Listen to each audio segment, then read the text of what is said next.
Well, good afternoon. You are listening to The Source, 96.1 FM, 900 AM, streaming live on wordradio.com. Follow us on all social media platforms at onWURD.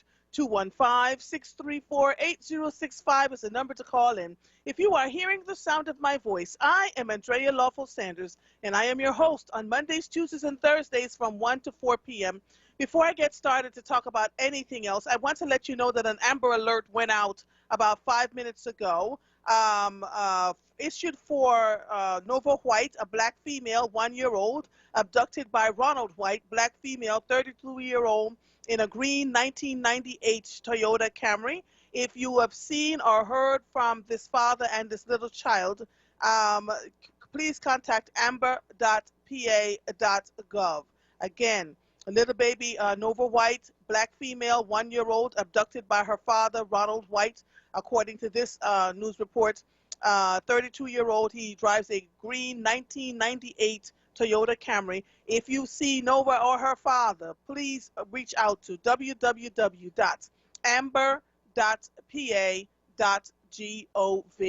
I want to thank you all. Good afternoon, Malcolm. I see you there. I appreciate you. Good afternoon, Cheryl, all of you. Today's a little bit of a somber day for me because yesterday I got on the air and I kept saying something wasn't quite right. I was missing my mother. I called my mother. This morning I'm on my way with my husband, and I'll tell you where we were in a little bit. And I'm sitting in my truck waiting to go across the street when my son called me and was sitting in the dark. And I said, "What is wrong with you?" And he disclosed that his best friend's mother died of COVID late last night, early this morning. And it so stunned me because his best friend has been in our lives since he was like 9 or 10 years old. He's 30 now. And I immediately called him, and I'm just devastated, right? We talk about the impact of COVID-19 and what it has meant to us in our communities, but when it keeps hitting closer and closer and closer to home. And it's really, it's wearing on my soul. So today, last night, my husband and I got an email. We applied to be vaccinated by the Black Doctors COVID-19 Consortium through Dr. Ayla Stanford. And last night we got the email that we had an appointment this morning at 10 o'clock. So as of 10 o'clock this morning, my husband and I were both vaccinated with the Moderna vaccine. We sat there for the required 30 minutes. It was easy. It was really painless. She said it was going to stick. I barely felt the stick. But let me tell you something. Again, I am not trying to convince anyone who does not want to get the vaccine. But let me tell you what this means for me. It means that I am going to be able to spend time with my children. It means that I'll be able to go see my mother and my father. It means that I will be part of the reason why I'm not infecting anybody else around the country. Almost 400,000 people are dead from this virus, and I just don't have any more in me, right? My husband and I really took a deep breath. We really wanted to make sure that we were doing the right thing. And like everybody else, we had concerns. But, you know, Dr. Ayla Stanford is amazing. We first heard about her when she got on the air here on WURD on March 10th of 2020. And she kept trying to tell us that this virus is not something to be played with. And yes, as African Americans, as black and brown people in this country and around the world, really, we have always had experiences of not being treated well and in the medical profession. I have been vociferous here about choosing the better doctors, making sure that if the doctor doesn't treat you well, that you fire them, making sure that you get your voices heard, and you continue to go back and forth until someone hears your voice. And so Dr. Ayla Stanford, when she went on MSNBC and got her vaccine, and when she was really open and transparent about her response to it, she got the Pfizer vaccine. And we know the Pfizer vaccine and the Moderna vaccine are very similar, but we also knew from doing our research the Moderna vaccine is a little bit easier on the body, right? So my husband and I took a deep breath. You know, when my son called me this morning to say that his best friend's mother died from COVID in Atlanta, you know, it struck home for me that we can either sit here and try to figure out, well, let's do the luck of the draw and see if we're going to be okay and not take this vaccine, or take the vaccine and get ourselves immune to this. I understand that many of us feel like it's for us, and if whatever you want to do, you do. But we're now inoculated. Now, I'll let you know, I'm going to be just as transparent as Dr. Ayla Stanford has been with all of you. I, too, will be transparent with you and let you know what my reaction has been. I have to tell you, I ran into a few WURD listeners this morning, Nikisha and James and a bunch of others who I don't even know how they saw me because, Mother was bundled up with masks and everything. But I just want to thank you all for taking your health and well-being seriously as you move forward in all of this. I also saw Professor Mark Lamont Hill. Looks like him and I got our vaccines at the same time. I talked to him briefly. We're all just devastated about what's going on around us. And so it's a lot. It's a lot. I am imploring you all, whether you take the vaccine or not, continue to wear your masks.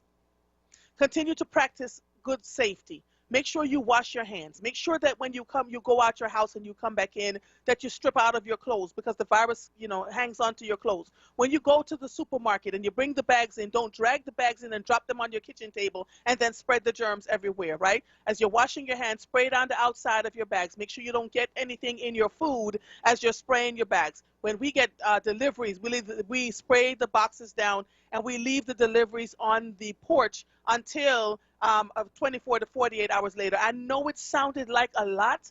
When I go out with my bicycle, I wipe my bicycle down, actually spray my bicycle down with the hose and then wipe it down properly and then oil the chain to make sure that everything is okay. To be certain that to the best extent that we're not bringing any form of the virus in the house to us so we can get sick. We have managed to avoid it, and now the vaccine is here. And I'll be the first to tell you, trust me when I say, I will be the first to tell you if I have an adverse reaction to this vaccine and something went wrong. I will be the first to tell you. I will not lie to you about it, okay? And so that's where we are with that. It's a lot. It's a lot. I reached out. I was on the air yesterday talking about Martin Luther King High School.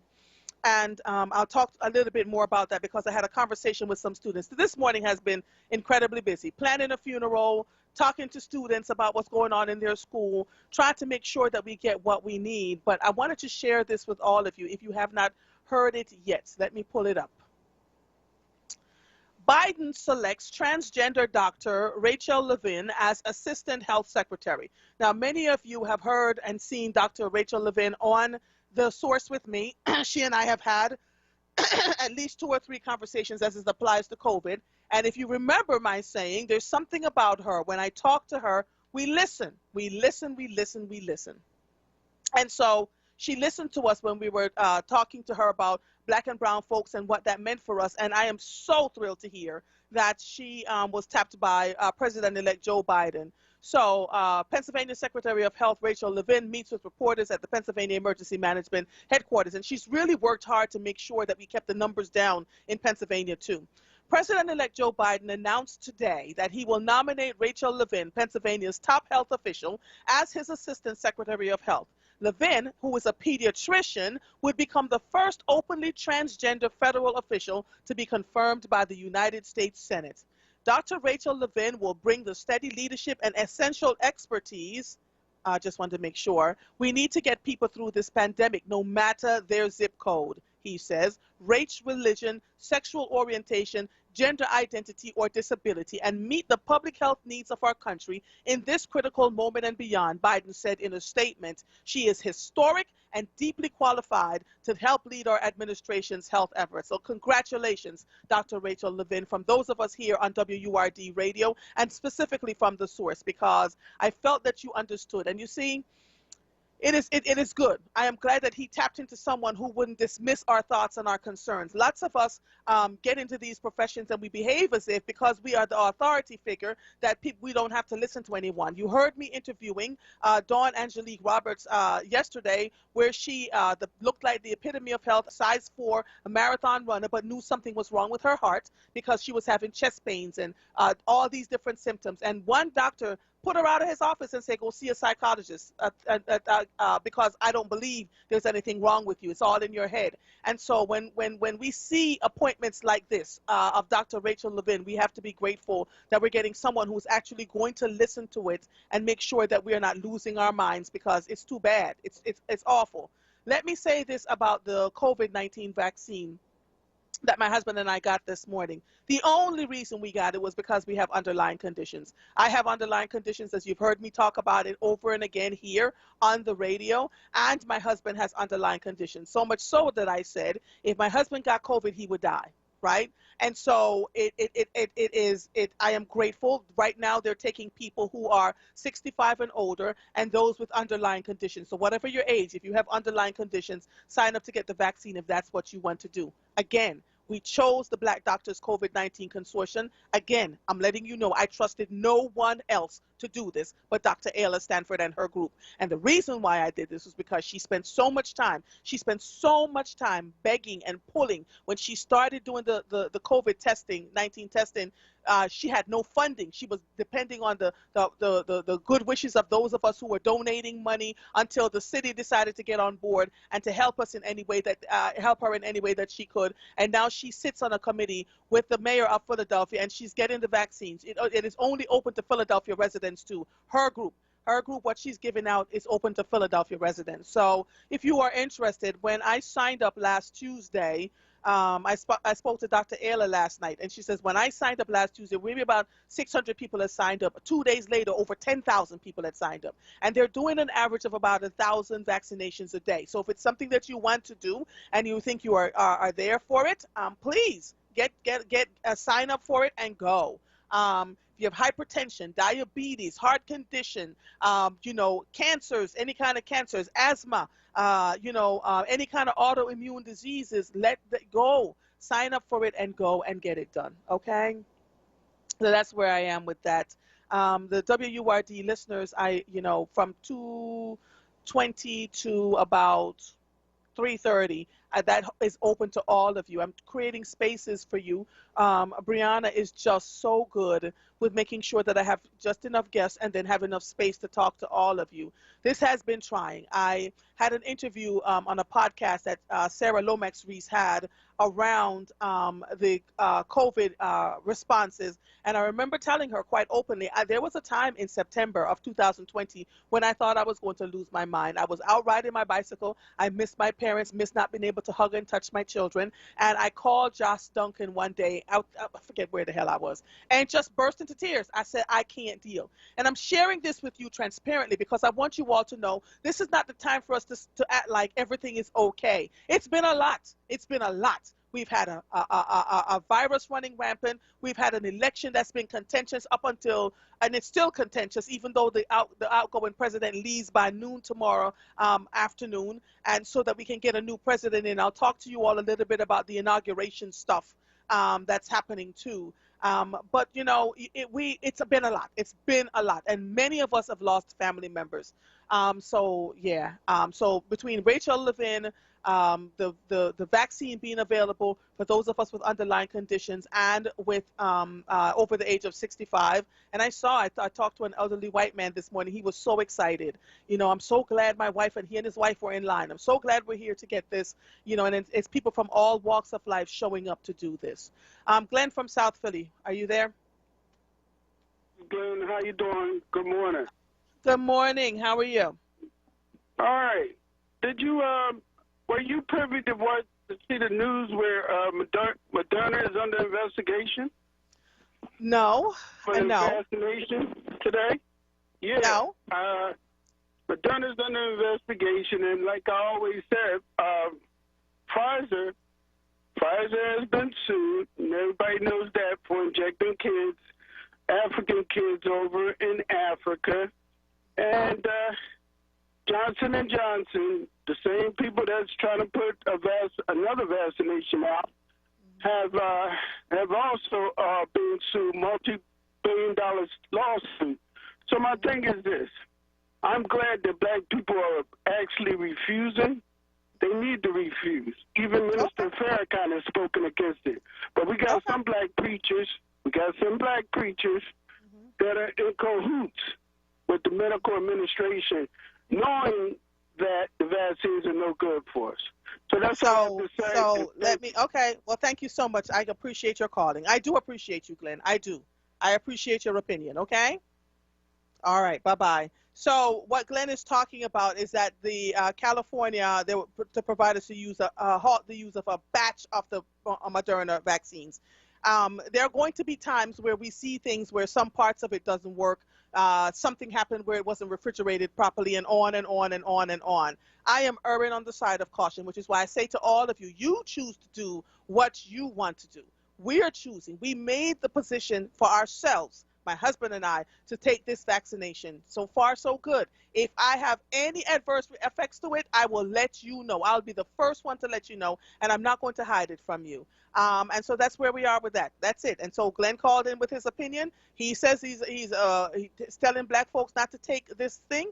Here's what I'm going to say to all of you. Only time will bear out which side of this many of us are going to fall on, right? It may be not for me. It may be for us. But I've got to tell you, based on what I see happening, based on the amount of people that are dying all around me, based on the fact that I cannot take it anymore. This is what we decided to do for our family. So do what works for you. We're doing what works for us, okay? I'm going to take a quick break, and then when we come back, we should have Dr. Alan Waller, Reverend Dr. Alan Waller on. You are listening to The Source, 96.1 FM, 900 AM, streaming live on WURDradio.com. Follow us on all social media platforms at onWURD. 215-634-8065 is the number to call in. If you are hearing the sound of my voice, I am Andrea Lawful Sanders, and we will be right back after these messages. This wellness vignette is brought to you by Keystone First. WURD Radio presents the following wellness tip to support our listeners with mindfulness and motivation as we continue to navigate the pandemic together. Hi, this is Helana, your resident health and wellness coach, with tips to help you stay well. Today we're going to talk about the importance of lifelong learning. So what exactly does that mean? Ideally, we continue to expand our worldview by not only teaching what we know, but also by being a student of life. When we allow ourselves to learn new things, we create synapses in our brain that keep them fresh and active. Lifelong learning can look like this. Number 1, read a new book or article every week on a topic you wouldn't normally choose. Number 2, have a conversation with someone from a different background. Number 3, watch a lecture or video online about a current hobby to dive deeper. We sometimes think lifelong learning means we have to go back to school in order to learn something new. Well, this simply isn't true. By staying open to learning new things every day, we can support our overall state of wellness. Go ahead and try. Stay well with WURD. Happy living. Stay well with WURD. Connect with us at WURDradio.com. This wellness vignette was brought to you by Keystone First. This is not a fad for us. We will not resume our regular programming when things die down. We're not black to help our bottom line or because it's politically correct. We're not joining a fight. This has been our fight, our message, our people. Black lives have always mattered here. We are undeniably, indefatigably, unapologetically, permanently Black Talk Media. WURD. You're listening to The Source with Andrea Lawful Sanders on WURD Radio. Streaming live on WURDradio.com and the WURD Radio app. Welcome back to The Source. If you're just joining us, we are getting ready to talk to the Reverend Dr. Alan E. Waller, who is a senior pastor of the Enon Tabernacle Baptist Church in Philadelphia, Pennsylvania. Dr. Waller, I need you more than ever today. How are you, sir? Hey, what's going on? So my husband and I took our first vaccine today, this morning at 10 o'clock, the Moderna vaccine. And there is still a conversation, excuse me, by too many people who say we should not take the vaccine because X, Y, and Z, right? Folks who have seen that this vaccine has worked on so many levels and will always look to see the negative parts. So there was a batch of Moderna vaccines in California that apparently went bad. They told folks to stop giving that batch out. They didn't say stop the Moderna vaccine altogether. And that's why our words matter, right, when we're talking to each other. My son's best friend's mother died from COVID last night. And I called him after my son called me. And the tears, you know, of being 30 years old and his mother is now gone, and I didn't know what to say to him. I am worn out, Dr. Walla. I am. I can't even lie to you and say that I'm reading the news, that I'm experiencing this with so many family members, that I'm talking to people all around the city and state and country, and I am worn out. Help me, please. I've been watching you too on your morning prayers when I get off the bicycle, just to give me a little bit of extra something. It's a lot. Got you. It's a lot. It's a lot. I think that what we have to do with the vaccine, I'm going to be in a conversation with Val Arcouche and people in Montgomery County, because there is concern that in our community, people are not taking the vaccine. Now, there are a few conversations that we have to delineate between. Some people are leery of vaccines in general. Yes. So for instance, I'm one. I probably haven't taken the flu. I haven't taken the flu vaccine, and so I understand those concerns. What we need to understand about this particular vaccine is it is about as good as vaccines can be. And I want to say this in the right way. What I'm pushing the medical community to talk about is just tell the truth, that there's some stuff we don't know. Yes. And that's what causes people to not trust, because when you are certain about what is impossible to be certain about, you then sound like you're lying, which makes people uncomfortable. There's a part to this vaccine that they just don't know, but it is the best option out there now as we carve a road to the future. And so I am in a study because I had it and I have the antibodies. So I won't be taking the vaccine immediately, because they're studying me periodically to see how long the antibodies stay. Stays in your system, right.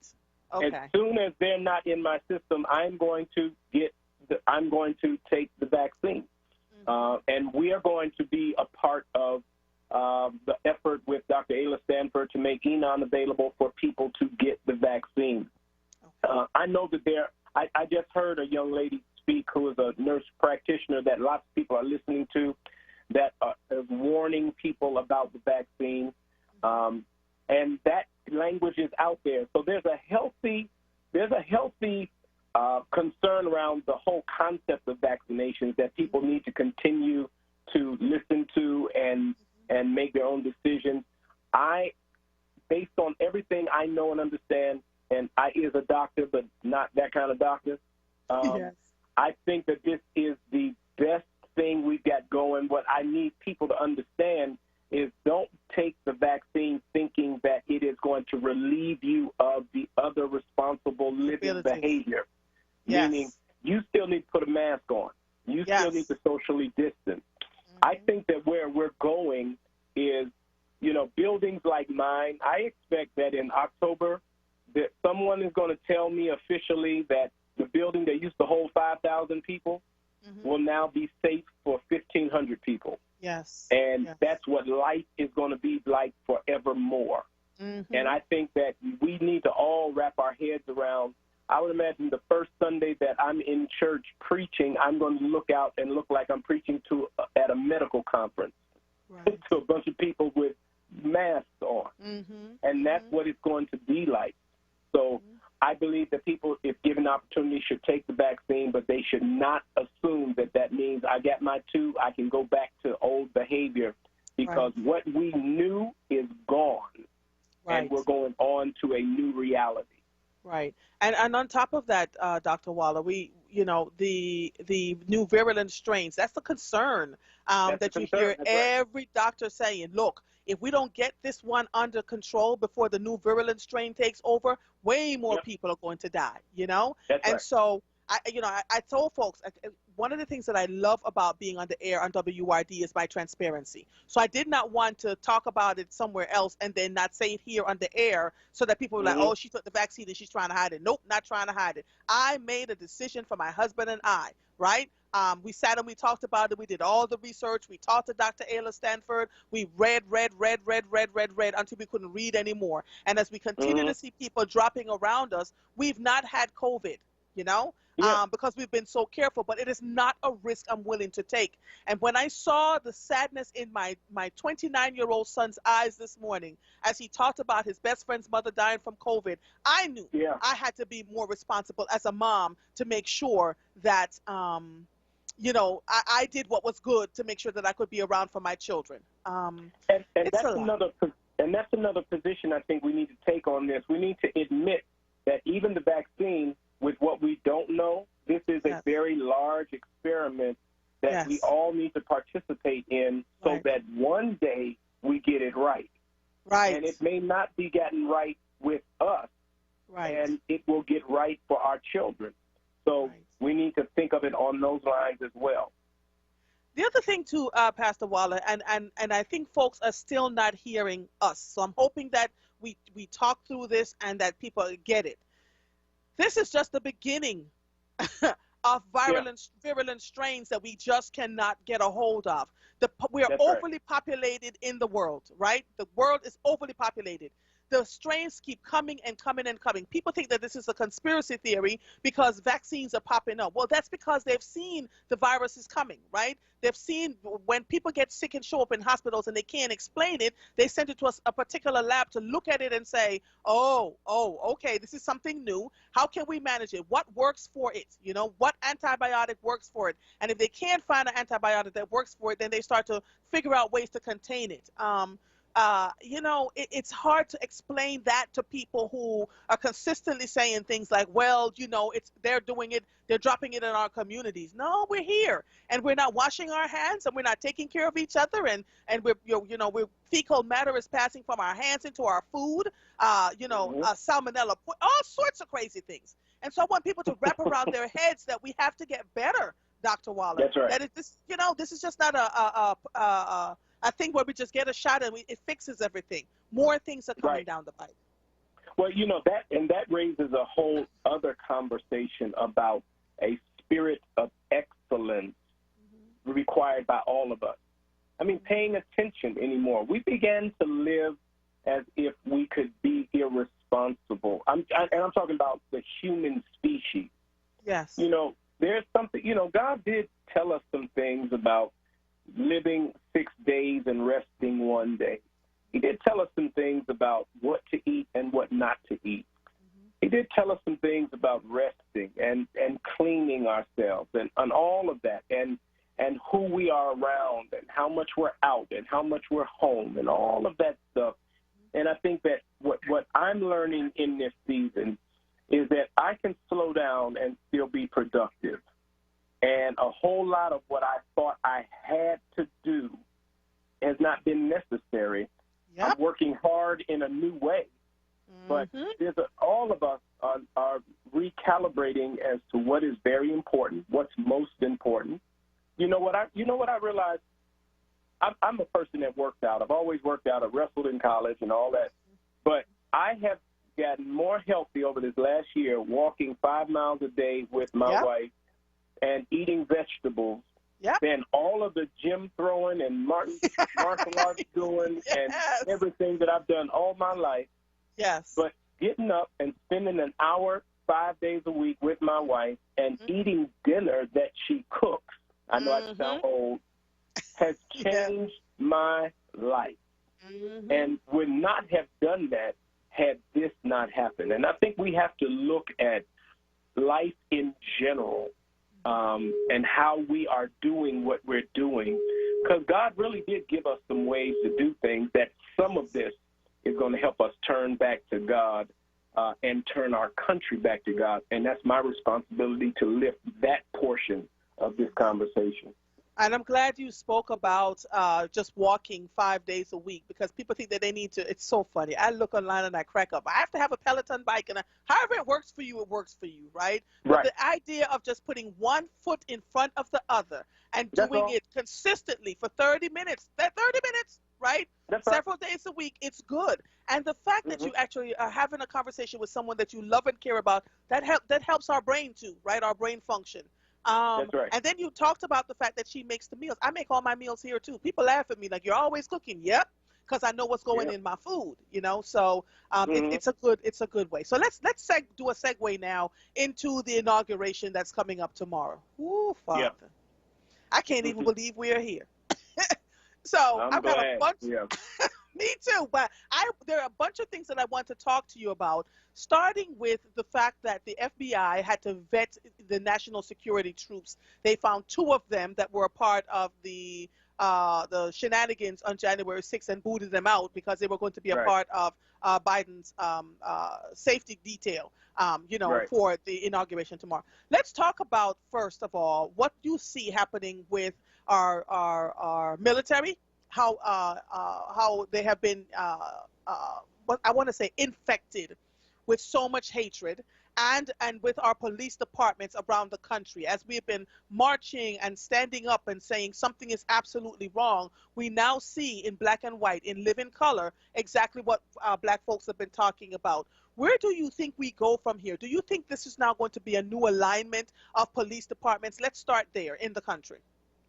Well, I think, yeah, I think there is going to be a new alignment. I think a lot of push that has happened all over this country. In fact, a mayor can't run for mayor in any city without giving his or her understanding of policing. And that's because of all of the protests. That's because of all of the marching in the streets. You can't run for mayor and not think about policing. Right. That means all of this protesting has forced policing into a new conversation, and that by necessity will push us to a new season. So that's good. The reality is I was in the military. There's nothing new about this military. There's nothing new about some of the guys that choose the military. You got to remember, there was a time when if you had no other option, you went to the military.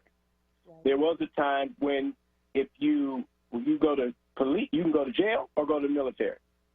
There was a time, and so, there's this element in the military, and there's this element in the scary, white, ignorant people that gravitate towards the military and the police because they bought the lie that we're coming to get them. And so, but they've always been over there.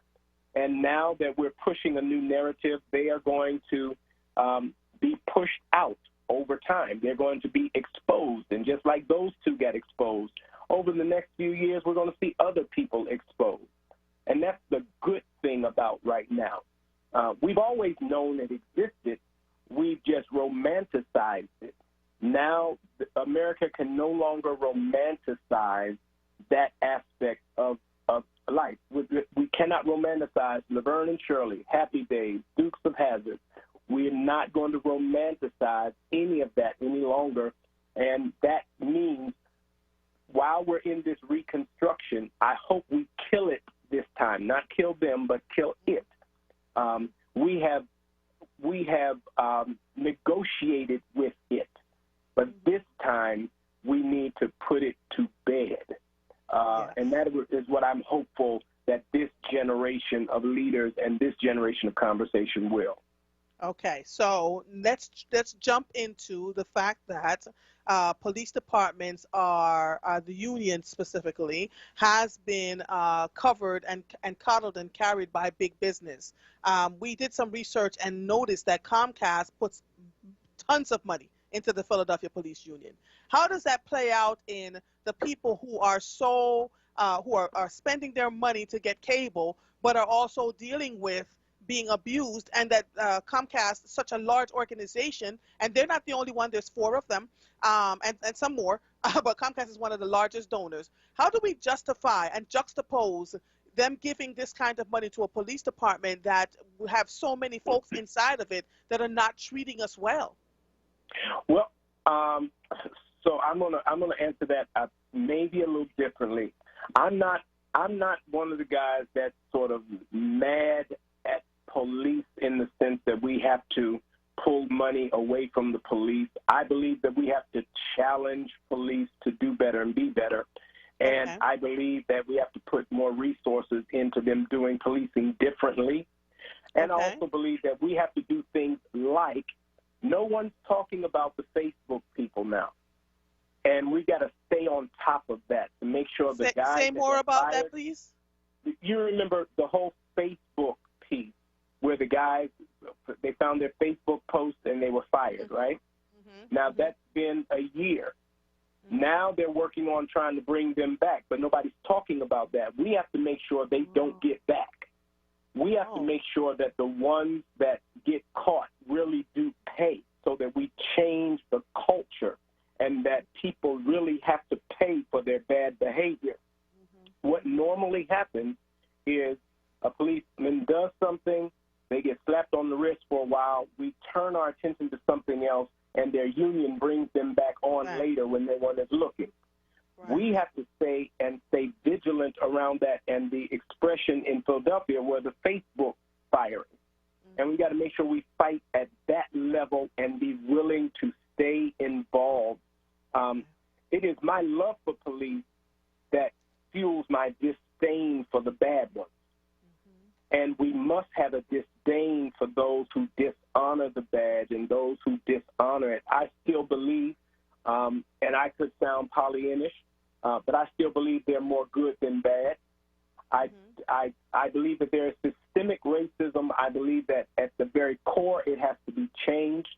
And there are some people who are in it that can be changed if we keep the conversation. I have to believe that. And that's my approach. Let's keep talking about it. Let's keep going at it. And when we can take a shot, let's take the shot. But let's also pay attention, because we will sit here and talk about something else, and all those guys that got fired a year ago will walk back into their job. Got you. So if I'm hearing you correctly, it's not targeting the large corporations that are giving money to the police department. It's targeting the bad policing that's happening within the police department and shifting the narrative. And that would be my approach, but I would also argue that fixing anything in society has to be multidisciplinary. Right. So if someone wanted to go after them, I believe that some of us who are at the table need to make sure that we are saying the same thing that people who are on the street corners. And so I would not fight someone who's taking that avenue. My avenue is going to be go right at the bad ones, and let's talk about and make sure that our disdain for the bad ones is fueled by a love for the good ones. Yeah, I agree. And in my work with them, I've met quite a few of them that have been so disgusted by what they're seeing their peers doing in the police department, that it's making their lives so miserable. And you're right. I've been on ride-alongs with them, and I've seen the things that are going on out there. And so we have to see things from all different angles, and really work with the good ones to turn the departments around, so that we can have a better police department, because we do need police. What we need to do is root out the ones that are not supposed to be there. And I find that we've created such a space, in quotation, air quotes, I've created such a space for the bad ones to stay there it's made it's created a chasm for every police officer. Every police officer is now looked at in a crazy way, or they're feeling like they're not safe because they're out there. Hold on one second, and then when I come back, you and I are going to talk about the inauguration and what that means for America moving forward. Okay? All right. Yep. You are listening to The Source, 96.1 FM, 900 AM, streaming live on WURDradio.com. Follow us on all social media platforms at onWURD. 215-634-8065 is the number to call in. We will be right back after these messages.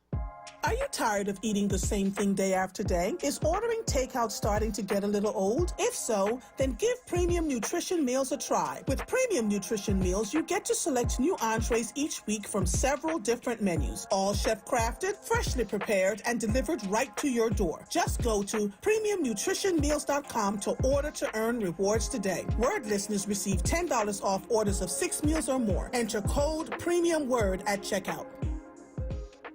Announcing the Black Words Book Club. Word Radio's new monthly conversation on books that explore the African American experience through social, economic, and environmental justice issues. Tune in the second Tuesday of every month on Evening Words with Nick Taliaferro, 4 p.m. till 7 p.m. The next book for February is Long Time Coming, Reckoning with Race in America by Michael Eric Dyson, a New York Times bestseller that traces the roots of racism from slavery and Jim Crow to police brutality. Be sure to listen live as Nick Taliaferro will hold a contest for a giveaway book bundle that consists of 4 titles from Kensington's Defina's Authors of Color's newest release. Don't miss it, February 9th on Evening Words with Nick Taliaferro. Attention for Word members. Get your copy and receive a 20% discount when you purchase at Harriet's Bookstore or Hakeem's Bookstore. For more information on the Black Words Book Club, visit wordradio.com. The Black Words Book Club is sponsored by Defina. Defina is an imprint of Kensington Publishing Corporation, America's independent publisher, concentrating on authors of color.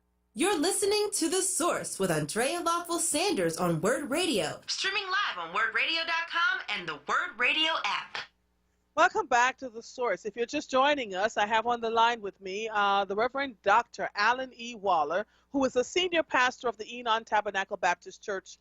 We have been talking, Reverend Dr. Waller and myself, for months on end about what's going on in the country. We talked about voting rights. We talked about COVID-19. We talked about the discipline it's going to require for all of us to get Pennsylvania and the country back to a place where we can sort of kind of see each other again. And Dr. Waller, I'm not sure if you're aware, you probably are, that Pennsylvania actually did well with our numbers. We actually, you know, our numbers have not spiked the way it has in other communities or in other states around the country. To what do you attribute that? Well, I think we've had good activist people out there getting the message out. I think we had Black Doctors Consortium COVID here in Philadelphia. I think we've had a good response from our governor, Yes. and even on the local level. It's not been without its challenges. But one thing over this last year, I think we've had a pretty good local response and working together in our region. And I think that that's some of the reason for that.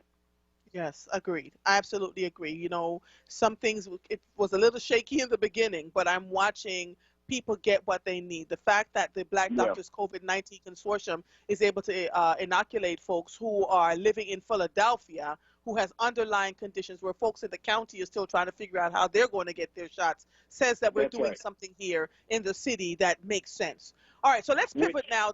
Go ahead. No, I'm just saying we're going to have to make sure that after tomorrow, when the money starts flowing from the federal dollars and they come in and these vaccines really go, we need to make sure that Ayla is not pushed out in the cold. Yes. Because we wanted her and needed her when it was scarce. Now, when federal dollars start flowing to all of these states to help, we better make sure she gets her share because, you know, we can't see Penn and Jefferson and everybody else swallow it all up and then the city say, well, we don't need you anymore.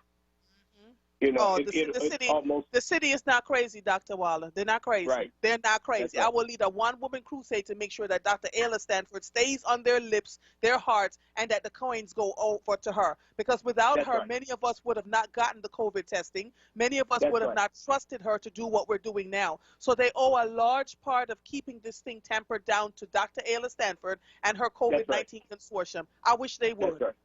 Not today. You won't have to pray for me if they go over there and do that foolishness. So just make sure the coins go into her pocket too, please, because she's done it before the city even jumped on board to say that they wanted to help. It was the churches. It was the average citizen that was showing up and dropping off gloves, boxes of gloves and masks and whatever else to get her going in this city while they ignored her for a good long time. I wish they would, Doctor. All right. Listen, not today, not on my watch. What Listen, I am a fiery Jamaican. I can't play. They play too much. And we use up the good things, the good juju that black folks bring to the table, like Dr. Ayla. There's so many That's right. amazing black leaders.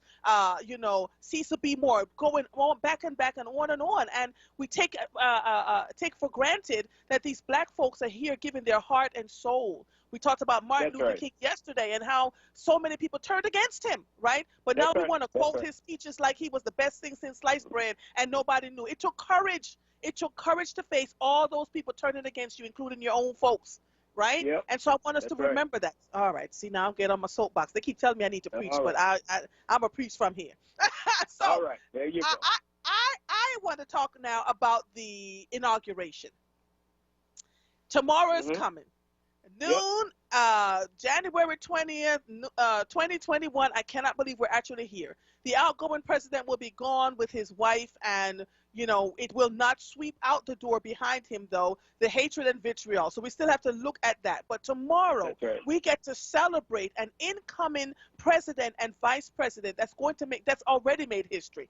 Dr. Rachel Levine, we have Kamala Harris. The new cabinet is looking like the who's who of the United Nations. Money That's is right. opening up. He's offering to make sure we get the extra $1,400 in stimulus money. They're talking about wiping out student loan debt, making sure that the vaccines go out, that we have more COVID testing, make sure that we have enough PPE, and on and on and on, and immigration, and it just gets better and better. How are you feeling about what's getting ready to happen tomorrow? Well, I'm excited about it. I don't treat any inauguration like the coming of Christ. Right. And so it is the hallmark of our political system to have a transfer of power, and it is good. It is exciting to see a sister going in as the vice president. It is exciting to see. I am grateful that it's Joe Biden going in.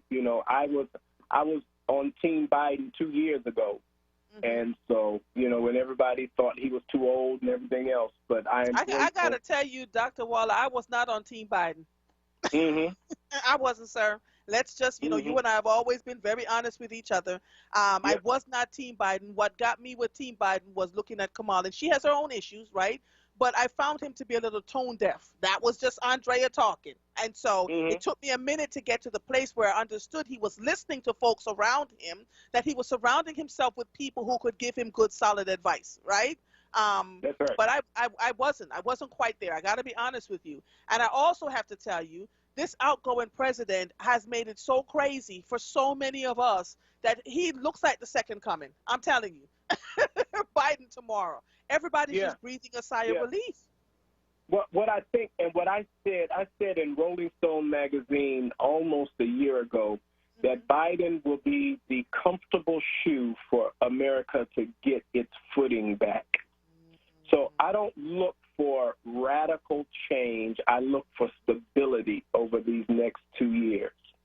And I look for the platform for change to happen post-Biden. But because right now, you got to remember, Trump not only didn't lead well, he didn't have a full government. We're going to need, Biden's going to need a year just to put everybody in place. Yes. Biden's going to need a year just to clean up the mess. Yeah. It's like he's coming into a house like buying a house that was foreclosed. If you ever buy a house that somebody was foreclosed in that house, on their way out, they tear it up.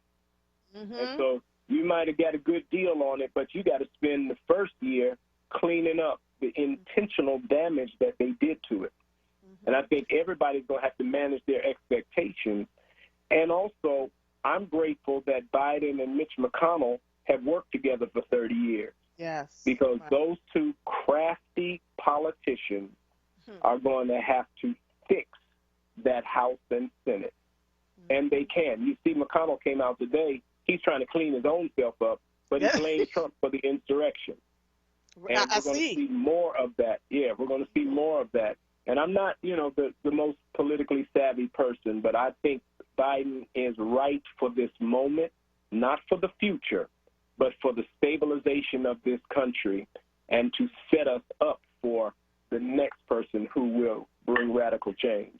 So we have to now, he has to now simultaneously, the Senate and the Congress has to now simultaneously help him with creating this change, and also doing a hearing for a second impeachment. We are seeing, and I'm sure they can do it because they're motivated. Lots of them almost died, right? People tearing up their offices and things. We're seeing that there are at least 2 or 3 people in the Congress and in the Senate that were a part of this insurgency. Do you believe that they should be recalled from their positions, and is there a way for that to happen under the law as it stands right now? Now, I don't know the answers to that, but I do know from a structural perspective, they've got to pay. Now, what that looks like, people who know politics better than me can say that, but those people have to pay a stiff price. Cruz and Holly and some of the others have to pay a stiff price for insurrection. That is the only way, cut one, save many. Yep. And that is one of the things that's going to have to happen with them right now. Yeah, agreed. All right, so you've told us to manage our expectations, that Biden is the comfortable shoe to get our footing back, that McConnell is cleaning up, everybody's cleaning up to do what they need to do. And I am hoping that as you and I have continued to learn, as we moved along, you sit on committees in the city, to make sure that we get what we need. Neither one of us are perfect people. We're not going to get it right. But what we do have in common is that we love the people that we serve. And so I'm hoping that these conversations that you and I continue to have will help people to think beyond the pale, read more, right, and come to their own conclusion as they read, and to understand that not everything that they're reading makes sense, because there are things out here that are set up to make us question everything that's going on around us. But we can't drink the Kool-Aid that's going to end up killing us, and not get distracted by these pardons. Trump is going to do something in the next 25 hours that will seek to blow everything up and get us not focusing on. So I've been putting it this way. There's weather and there's climate. We've got to focus on the climate. The climate is changing for the better. The weather is just what's happening in a moment. And the weather is real bad, and Trump is going to try to focus us on the weather. We've got to focus on the climate. And the climate is we've got an African-American sister going in as vice president, the first black senator going in from Georgia. The Stacey Abrams is our equivalent to the Republicans call Rogue. We've got a lot to be excited about and for the future. That's the climate. The weather is his foolishness, and we've got to make sure we keep our conversation on the climate. Got it. Thank you so much, Dr. Waller. It's always a pleasure. I'll catch up with you next Tuesday. We can continue these dialogues. Next week when you come on, I want to talk about the amount of shootings that we continue to have in the city, and what can we do to fix some of this. What are our moral responsibilities as citizens of this city to get to that. And we'll talk about that next week. Okay? Thank you so much, sir. Bye-bye. All right, bye-bye. Whew. You are listening to The Source, 96.1 FM, 900 AM, streaming live on WURDradio.com. Follow us on all social media platforms at onWURD. 215-634-8065 is the number to call in. We will be right back after these messages. Livelihood, the new initiative from WURD Radio, connecting Philadelphians to jobs, entrepreneurship opportunities, small business resources, and financial literacy. Visit WURDworks.com right now and take the next step in your professional journey. Livelihood is supported by the Nightland Fest's Local News Transformation Fund, Borealis Philanthropies Racial Equity and Journalism Fund, and the Solutions Journalism Network. You're listening to The Source with Andrea Lawful Sanders on WURD Radio. Streaming live on WURDradio.com and the WURD Radio app. Welcome back to The Source. If you're just joining us, I had on the line Reverend Dr. Alan E. Waller. We talked about everything from policing to the inauguration to, COVID-19 and the vaccines that are out here, making sure that money's get in the hand of Dr. Ayla Stanford, because she has been instrumental in keeping the numbers down here in Philadelphia. And so let me just take Josie now. Josie, are you there? Yeah. Hello. Hello. Good afternoon. Good afternoon. I wish you could sell some of your energy till I buy some. Oh. But my question is, how come the counties of Montgomery County, Bucks County, Delaware County got the vaccine, and Philadelphia didn't? They got it first, and one after the other. But for 65 and up and pre-existing conditions, Philadelphia didn't get it. Well, we did. Did you hear that? Did you hear me talking about it at the beginning of the show, Josie? Yes. We did. So you fill out. Let me tell you. Yes. We fill out a form through the Black Doctors COVID-19 Consortium. There's a form that you can fill out, and they will give you the vaccine. She has where vaccines. Did you get the form? Okay. You're going to go on www. All right. I'm going to put this in. Michael, put this on the thing for me, please. In fact, I'm getting ready to send it to Michael. I'm going to copy it and send it to him because I like you, Josie. I went on the site and it said I'm gonna copy the request form and have it sent to you. Okay. All right. Hold on. I'm about to put it in the social media page for when you went on the website. What did it tell you? That they couldn't register yet. They said to stand by for information on registering. When did you go on the website, Josie? 2 days ago. All right. No, I'm going to say 3. Okay. All right. Hold on. Let me pull this up. So I'm going to send this to you. Oh, thank you. Listen, hold on. I'm going to put it in the Facebook page, and Michael is then. I want to make sure that I'm doing this the right way so that everybody can see it, right? And they're inundated right now. Are you on the Facebook page at all, Josie? Oh, no. Okay. All right. So you're going to go. I just put it up on the social media site. You're going to go to the Black Doctors COVID-19 Consortium on the website, and you're going to look for. Let me just tell you, I love helping people. This just makes my whole day. You're going to look for the coronavirus vaccine request form on that site. Okay. So look for the coronavirus vaccine request form. And you fill it out. According to Dr. Ayla, they have over 10,000 requests thus far, but they're doing about 1,000 a day. So at the very most, you may end up waiting a week or 10 days, right? As they get the vaccines in, and she's getting them through the city of Philadelphia as they're getting them in. And she's not the only one, but, other hospitals are doing it. I just happen to, for those of us in black and brown spaces who don't trust the medical field, then that's what we do it. Rosalind, I don't know, honey, if that's the only way you can apply for it, but that's the way we applied for it. It's the way we knew how to apply for it. I'm sure other places are offering it, but Josie, I don't know. My doctor's office didn't call me. Nobody called me. We just happened to know from talking to Dr. Ayla that they opened it up for Philadelphians who are 65 and older, or people, or Philadelphians with underlying conditions. Okay? Did that help you? Yes, it does. And can I say one more thing about Biden? He appointed Buttigieg, and remember, Buttigieg didn't support the black police chief in his city who was trying to address some of these white supremacists in the police department. So, we still have to be very wary because he is talking about, reconciliation with those people. So, we still have to watch our back. Yes, yeah, I got you, and you're right. Where some folks are going to slip through, Josie. You already know, right? Yeah. So as we always say, keep your eyes open and your head swiveled. And as we see people doing crazy stuff, then we call it out, right? Right, that's right. All right, my sister. You take it easy, okay? All right, God bless. All right, God bless you too. Let me get Teresa Shields. Teresa Shields is a rising author from Baltimore, Maryland, who wrote her first book, Libby By Stings Bull. Lil Be By. Is that Lil Be By? Lil Be By Stings Bully. She wrote this book hoping she could help someone who was a victim of bullying. Good afternoon, Ms. Shields. How are you? I'm doing great. How about you? I am good. We're in here talking about how people are being able to. Are you living in Philadelphia or are you living in Maryland?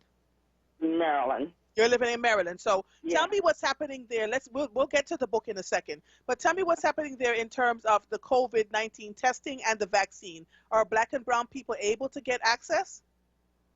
Yes. Where I work at, they gave out the vaccine shot last week, started last week, last Wednesday. Last Wednesday. And is it only people who are in the medical profession, or are they offering it to anybody who needs it, who wants to take it? Well, they offering to anybody who wants to take it. Wow. That's awesome. And it's different in different parts of the country. So that's why I'm asking you. Yeah. Yes. All right. So you wrote a book about bullying. Tell me what was the impetus of writing this book? What prompted you to write the book? You know, this is so crazy because I'm not a writer. I didn't pretend to be a writer. That never was on my mind. But I was laying in the bed about 2, 3 o'clock in the morning. Something said, get up and write about this cartoon character. And I was like saying to myself, I'm not a writer. But I got up and I started writing, and it was just telling me exactly what to write. And that's how that all came about. And ever since then, I've been writing kids' books. How many years? How long ago was that, Ms. Shields? That was about a year ago. A year? Yeah, about a year ago. Wow. It shocked me. You know, I was just like, I don't know what's going on here, but yeah. So I have a second book that's coming out. My second book is Lil B-Bye Goes to a New School. So who is Lil B-Bye? Lil B-Bye, she's a little character. She protects the kids who are afraid to defend themselves against the bullies, and she sings them in their heart with her warm honey. And then they change their attitude and they start loving people, apologize to the kids that they picked and bully on. Oh, wow. Oh, wow. And how have the book sales been going? Pretty good so far. Yeah. Yeah. It's going great. Oh, wow. The book came out March the 3rd, 2020. March the 3rd, 2020. All right. So how can people find the book? They can go on Amazon. They can go on my website, www.lilbby.com. You got to spell that for them so that they know. LILBEEYE.com. So it's www.lilbeye.com. What age groups were you hoping to impact with this book? Well, I would say 7 and up. 7 and up. And why 7 and up? Because that's when it starts. At the age of 7, most of the time with bullying starts at 7 to me. Okay. In elementary school. So that's why I just say 7 and up. Okay. And have you experienced bullying, or have anybody in your family that's experienced bullying? Yeah, I've seen it all my life, you know, just about in school, in the neighborhood. Okay. Can you give me an example? Yeah, I could give you a good example. Like in school, I know my best friend, Niecy, she used to get picked on a lot. A lot. Yeah, a whole lot. And so that's where, okay. All right. Yeah. Is there anything else that you want to let people know about this book, Madame? This book is basically Lil B-Bye teaches kids how to respect and how to get along with one another, because that is so important today. Very important. All right, and tell people again how they can find the book. www.lilbby.com. Lil B-Bye, www.lilbby.com. I want to thank you, Ms. Shields, for calling in. We appreciate you, and I hope that the book sells well. Yes, ma'am. You have a good one. So much. Oh, you're welcome, Madame. Have a good one, okay? Okay, you too. All right, bye-bye. This lady that was just on, Ms. Shields, it's so funny. I had written a piece on social media maybe about a week ago, maybe a little bit longer. I write. I love to write. Lord have mercy. I love to write so much that I used to write on my bedroom wall, and I love science so much. I would draw the chambers of our heart, and I would label it in the dark, and I would draw amoebas. I love biology. Biology was a topic that I absolutely loved. And I would get in so much trouble. I would get in trouble, and I would have to repaint my wall after cleaning it over, until my mother just got sick and tired of me. If I go back to Jamaica now and go back into that room, they probably repainted it because I haven't been there in decades to sleep in that bed. But I would literally write on the walls. And I remember growing up, living on an island. This is why I say we have to be mindful about not judging people and about where they are. Living on this island, and I'm almost at 11 years old. I was almost 5'10", right? And so I was skinny, like 100 and something pounds soaking wet, and big old bulby eyes. My eyes are still the same size. I just grew into my eyes, and my little teeth. And as tall as I am, I have a size. I wear size 8.5 shoe. Still do 8.5 at the max, a 9 shoe, and I'm almost 6 feet tall. Small fingers, the whole 9 yards. And I remember being teased quite a bit in school. I remember being in primary school, and a young girl would just always rush up to me and push me down. And I'm going, what? I'm not bothering you. Why are you doing this to me? And one day she came to push me, and I stood firm like a rock. She pushed me, and I pushed her back. She never bothered me again. And, we're talking back 1960 something. We have to understand that bullying is something that is consistently happening, and it may look differently today, where someone might not be walking up to you to push you, but in social media, the nasty things that children say to each other is very concerning, and so you have to watch your young people, age 8, 9, 10, 11 growing up, because you're thinking all is well. They're on their social media sites. Now, as a parent, I did not allow my children to get on social media for a while. But you decide as a parent what you want to do, and if you allow them to get on social media, then find ways to monitor them. You can watch them from behind to make sure that they're being safe, because oftentimes when children are being bullied, they don't tell you they're being bullied. Their behavior changes, right? And so you want to take a look at that and move forward from there. So I hope her book does well as we move forward here. Lots of stuff going on. I'm getting ready to have a conversation from now until 3:30. It's open to the WURD listeners. Tyrone, Prince, all of you called in and talked to Mother. I haven't heard from George in a couple of days. What is going on, George? Is George still alive? I need to make sure George is okay. And check in with me. Talk to me about the vaccine. Let me know if it's something that you really want to do. If you don't want to take the vaccine, tell me why. Tell me what's going on in this city. I have to tell you all that I'm having some serious conversations about not only what's happening at Martin Luther King High School, which I'm going to go into in a second, but also, children who have just disappeared from learning, and the excuses that are being made for why the children aren't there, and the long-term effects of that. So I'm having a conversation with someone right now to not only do a 3 or 4 part series right here on WURD radio. I'm going to write about it, right? Because some folks want to be on the record, other folks don't want to be on it. And I have said this consistently to all of you, that we cannot allow folks to come in and talk about what is right for our children, get all kinds of funding to show up in our schools and do, and to take all the data about what's happening with our young people and the families, and then have nothing to show for it, right? And what we also don't want to have is a bunch of folks showing up with their savior complexes to talk about what they know is right for our students, and they're not listening. Case in point, I reached out to the Philadelphia School District. They're going to send me somebody to have an interview. I reached out to them because, what I don't want to do, hold on one second, Michael. I see you, Rick. I see you. I'm going to take you in a second.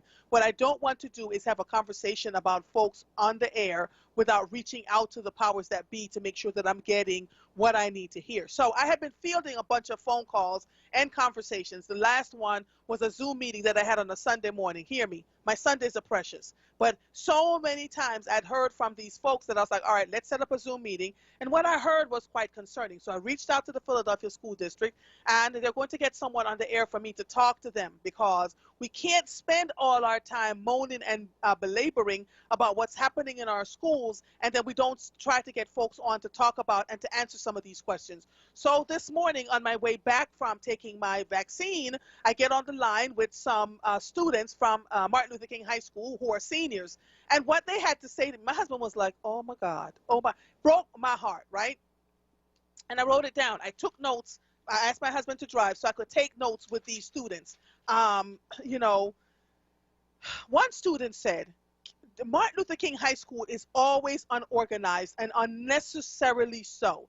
She says it doesn't make sense that the basic things that are supposed to be done on behalf of the students there are just not getting done. Case in point, they talked about the fact that Central and Strawberry Mansion School and these other schools have already gotten their senior photos done late last year, and knowing what they're doing with their workbooks and with their program books and all sorts of, and their prom. Nothing is going on as it applies to them, and they keep being told that come to this meeting and we'll talk about it, and they are told to go to XY photographer, and the photographer is saying he doesn't do senior shots, and then another photographer is saying he didn't get paid, and I'm listening to all of this.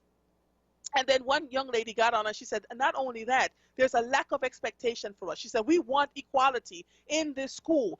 We have teachers who, don't understand us. We try to talk to them about we're impacted by COVID-19. They don't listen. They're being punitive and they're using their power over us. And she said, it makes absolutely no sense. They could name a couple of teachers that they thought were doing amazing things on their behalf, but they say far too many of them are not doing what they're supposed to do. So one young lady said some teachers are blatantly disregarding student needs and using their power punitively to punish when students ask for extra guidance online, because everybody is now on Zoom, and that COVID is impacting their lives too. Student feels these teachers want them to deliberately fail. They want the school district to stop making excuses for the horrible treatment Martin Luther King High School consistently gets. Another young student says that King students want to be treated as any other child in the school district. They're calling other schools to find out if they're getting their things done, and they're getting it.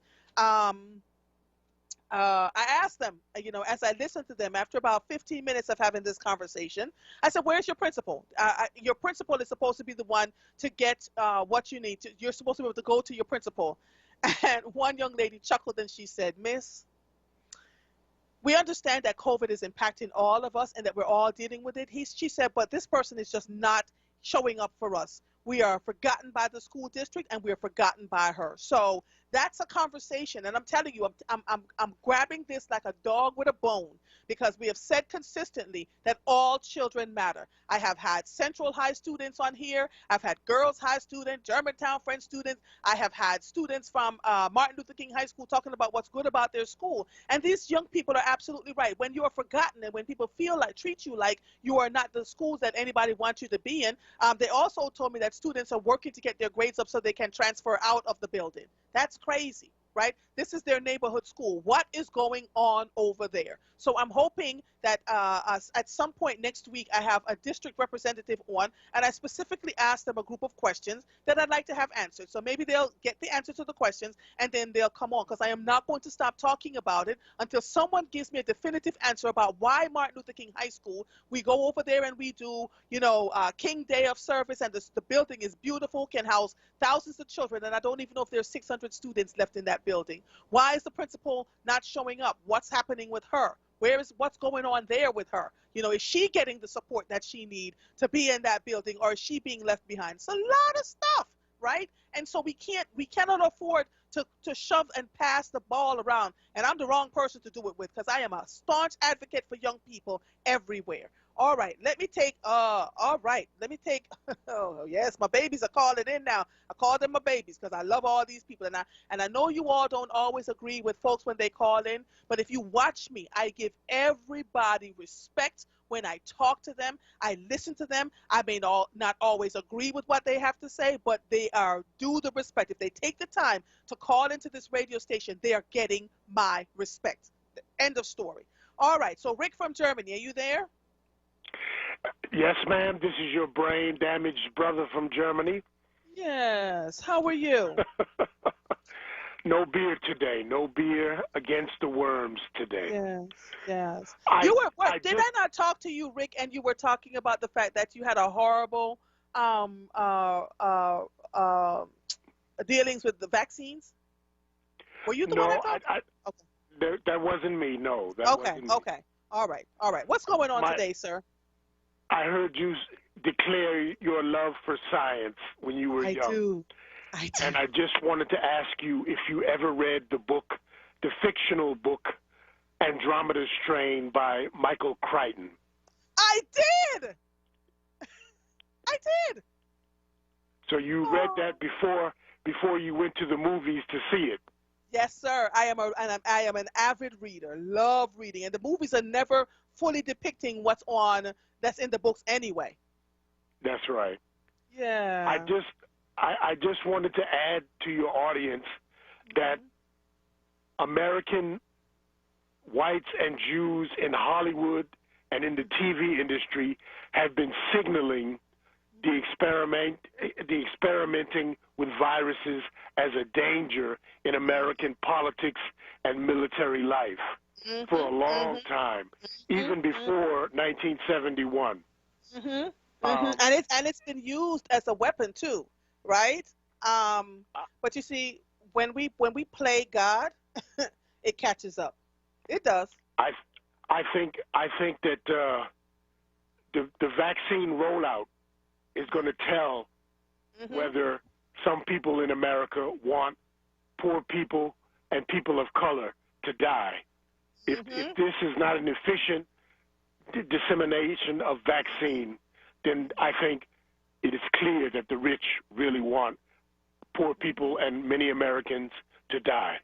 And Rick, let me say this, that we are already seeing signs of the wealthy getting vaccines even though they have no underlying conditions. They're not following the protocols, right, that have been laid out to make sure that the most vulnerable in the country gets the vaccine, and around the world, really, because there's some African countries who haven't even seen it and are begging for it. So, well, yeah, the Western world is going to get the access to vaccines before Africa and parts of Asia and South America.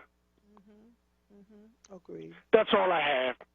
Thank you, sir. It's good to hear from you. You doing well? It's good to be alive one more day. Yes, sir. All right. Good talking to you. Take it easy, okay? Bye-bye. Bye-bye. Oh. George. And good evening. How are you? George, when I say I actually missed you. Yes, This is so sad. What's going on, sir? Yes, and it's good that you're on. That God has blessed us another day. Yes. I was glad to hear Reverend Wilder. You know why I love and respect Reverend Wilder? One of the few pastors that I do respect and love. He don't play those silly games with elected officials. Much as they try to use his church, much as they try to use him, much as they try to play on E9, he don't. Can I share something with you, George? Yes. I'm going to share something with you honestly. The reason why I chose Pastor Waller to be the one that I talk to all the time, he does not allow politicians in his lectern. Ever. You're right. This is not a conjecture on my end. This is what I know to be true, right? I've seen him do it over and again. And so, he's not perfect, but when I tell you I've not seen him use the church stage to parade a bunch of politicians back and forth. He allows his people. He talks to his people, but he says to them, go vote. But I've seen pastors blatantly. And yes, there was a time, George, when we had to use the church to get folks out to vote. But man, this has become a business for far too many, right? Where we're saying about people, that. Yeah, but yeah. I love Reverend Wilder because he don't play into that, and he don't let them use him. He don't play into the political game. And I've been knowing Reverend Wilder, way before Cutler, where his little church was at. And every time he comes in City Hall, we have a side mutual understanding of a talk. And he understands where I'm coming from.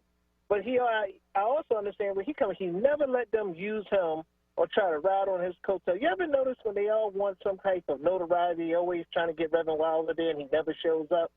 He knows what's real and what isn't. You got to respect him for that, But, Reverend Wilder is Reverend Wilder, and you got to love and respect him for that. Yeah. And he stays real, George. I was sitting at an award ceremony with him some years ago, and somebody got up on the stage I looked at him, he looked at me, and we both fell out. And he said, I'm going to be a pastor today. So he's a human being. He's a human being that understands that we have human frailties, you know. But he was so cool, and we sat beside each other. This is before I even got on WURD radio. We sat beside each other, and then when one day I showed up at his church for something that was going on with the young people, and he looked at me and he said, I can always set my clock by you. If it's something to do with young people and their elevation and making sure they're okay, you show up. I see you. When other than that, I don't see you. You don't come out for the foolishness, and I just didn't, and I still won't, right? If it's impacting the lives of others, I'm coming. And Reverend Walder understands about this violence piece, right? He has said 2 or 3 times on them about, look, either want to solve the violence or you want to keep rewarding the death hustlers. Death hustlers is like education. You know, their job is to keep you dumb. And you sitting here saying that you want to talk to the people. Why you want to talk to the workers when you should talk to the boss? Talk to what's his face name? The charge the school. Dr. Heights? Oh, that's right. I almost forgot his name. That's how unimportant he is. All right, hold on with your crazy self. Hold on, George. I got to take a quick break. Hold on. You are listening to The Source. The WURD listeners are one here. Boy, I got George, Woody, and Tyrone all lined up behind each other. 96.1 FM, 900 AM, streaming live on WURDradio.com. Follow us on all social media platforms at onWURD. 215-634-8065 is the number to call in. We will be right back after these messages. Have you heard about City Council's plan to build more affordable housing, repair existing homes, create jobs, and support small business? The Neighborhood Preservation Initiative will invest $400 million in Philly communities. Read about it at www.phlcouncil.com/NPI. Jobs, entrepreneurship opportunities, small business resources, and financial literacy. Livelihood. The new initiative from WURD Radio to connect Philadelphians to resources to help take the next steps in their professional lives. WordWorks.com features career readiness tools, entrepreneurship resources, funding opportunities, and events to expand your livelihood. Visit WURDworks.com right now and take the next step in your professional journey. Livelihood is supported by the Nightland Fest's Local News Transformation Fund, Borealis Philanthropies Racial Equity and Journalism Fund, and the Solutions Journalism Network. You're listening to The Source with Andrea Lawful Sanders on WURD Radio, streaming live on WURDradio.com and the WURD Radio app. Welcome back to The Source. This next hour belongs to my WURD listeners, man. And so I have George on the line fussing and cussing. How you doing, George? Come on, let's finish our conversation. Let me try to put it all real quick. First of all, like I was saying about education, remember height is only picking up from where the Northwest left off because all the contracts and contractors are from the Northwest for the school board. If you've noticed, look at their financial sheets and you'll see most of the people who got contracts for tutoring, any type of thing for services, it's most of them from the Northwest, which I don't blame the Northwest. You're supposed to look out for your people. You know, friends, family, cousins, whatever, that's what you're supposed to do. That's what they do. But they're not interested in educating. You ever notice those elitists, you know, those, most of them are in these sororities. Their job is to dummy you down, tell you, always mentioning big words and everything, and then try to sit there and think that they're going to teach you how to do all that. It's called tutoring. That's why Philadelphia has one of the biggest tutoring systems it is, but we also have the biggest failing system it is. So, but George, did you hear me talking about the young people from Martin Luther King High School? How they're saying that they're being left behind and they feel like the forgotten school and that the basic things that they should have they're not getting, and they can literally name 2 or 3 teachers that they say are stepping in the gap for them, and the others are just kind of taking up space. When young people feel that way. But that's what their job. When you get hired, you know your job is not to teach them. Your job is to pass them on to the tutorers, the after-school tutors, the people who they get good money. They get like $75,000, $80,000 a year for tutoring. I mean, it's big money. That's criminal, George. If you look at the financial reports of the school system, you'll be shocked when you go down there and say, what? They get paid for this, that, this. They get paid well, you know, but I don't know about the financial reports about the Philadelphia school system, but I have seen it happen in suburban schools. where teachers moonlight as tutors at the end of the day, and the parents are paying $100 an hour. Let me say this about the suburban. At least they do something. They teach you something. Yes. Here, their job is to dummy you down. Let me say this here, too, before I go. Charles Ellison had his first guest on today who's been talking about what we've been talking about on your show first, which was about this money that they left on the table, that all those state reps left on the money on the table, right? He specifically said, he was out of Washington, D.C., he said not only did Pennsylvania get money, every state got money for that. That was part of the Trump administration's thing. He say, now, we're talking about Philadelphia. He say, now, why people didn't get the money, we don't know. He say, and all this stuff about money going to the prisons, he said the money is specifically designated to what it said, housing for people's rent, people's mortgage. He said, they say nothing about prisons. And he say, so therefore, either somebody's lying or somebody's stealing. So therefore, you know, these state reps keep telling us that every week they come on to somebody's show, it's a different story that they tell us. But it's funny that they always saying that Republicans this, Republicans that. So my motto is now is that since you can't do it and the Republicans do it, maybe we should get rid of you and get a Republican to replace you. Then the district and the black community can start getting services. Because hardly any of these, maybe 5 Philadelphia delegates or whatever you want to call them, do anything out of all of them. Check their record. See how much they put in and got passed. Not even that. See how many of them got a hearing. That's the thing. We keep giving them a pass because for the last 8 to 10 years, they've been getting a free ride coming back telling us, well, it's the Republicans. We would like to do more, but it's the Republicans. No, stop telling me it's the Republicans because that means that you're getting paid for nothing. If you call any of them's office, if you call any of those state reps' offices, you might do it now, they might be answering the phone. But if you called their office before we was talking about it on your show, you couldn't get an answer. So for at least 8 months, they was getting paid for nothing. They was sitting home, doing nothing, getting away, going to Harrisburg. Now they don't even do that there. They do everything on Zoom or whatever they call it. The worst thing that ever happened because now as they laugh, we don't have to deal with nobody. I'm going to tell them, look, it was the pandemic. I would have loved to do it, but we couldn't meet with you. Look at your zoning. Look at your community. Everything is being done by Zoom, and your elected officials are doing nothing for you but laughing. Keep on kissing up to them. Keep on praising them and acting like, you know, your tax dollars is. Look, I can talk about this all day because I know, but I'm about to put you off the phone, George, because I got 3 or 4 other people waiting, okay? Love you. Talk to you soon. All right, bye-bye. All right, Woody, how are you, honey? Well, I don't know. After all of that, you don't miss me that much. I was wondering. Just missing this one. Did you hear me calling your name? I never heard you say you miss me. Well, anyway, I just wanted to tell you that I love Brother George and all of the callers. They have so much to offer, and these younger people need them so bad. So I've been trying to turn as many people on to this station about listening because a lot of the younger kids don't.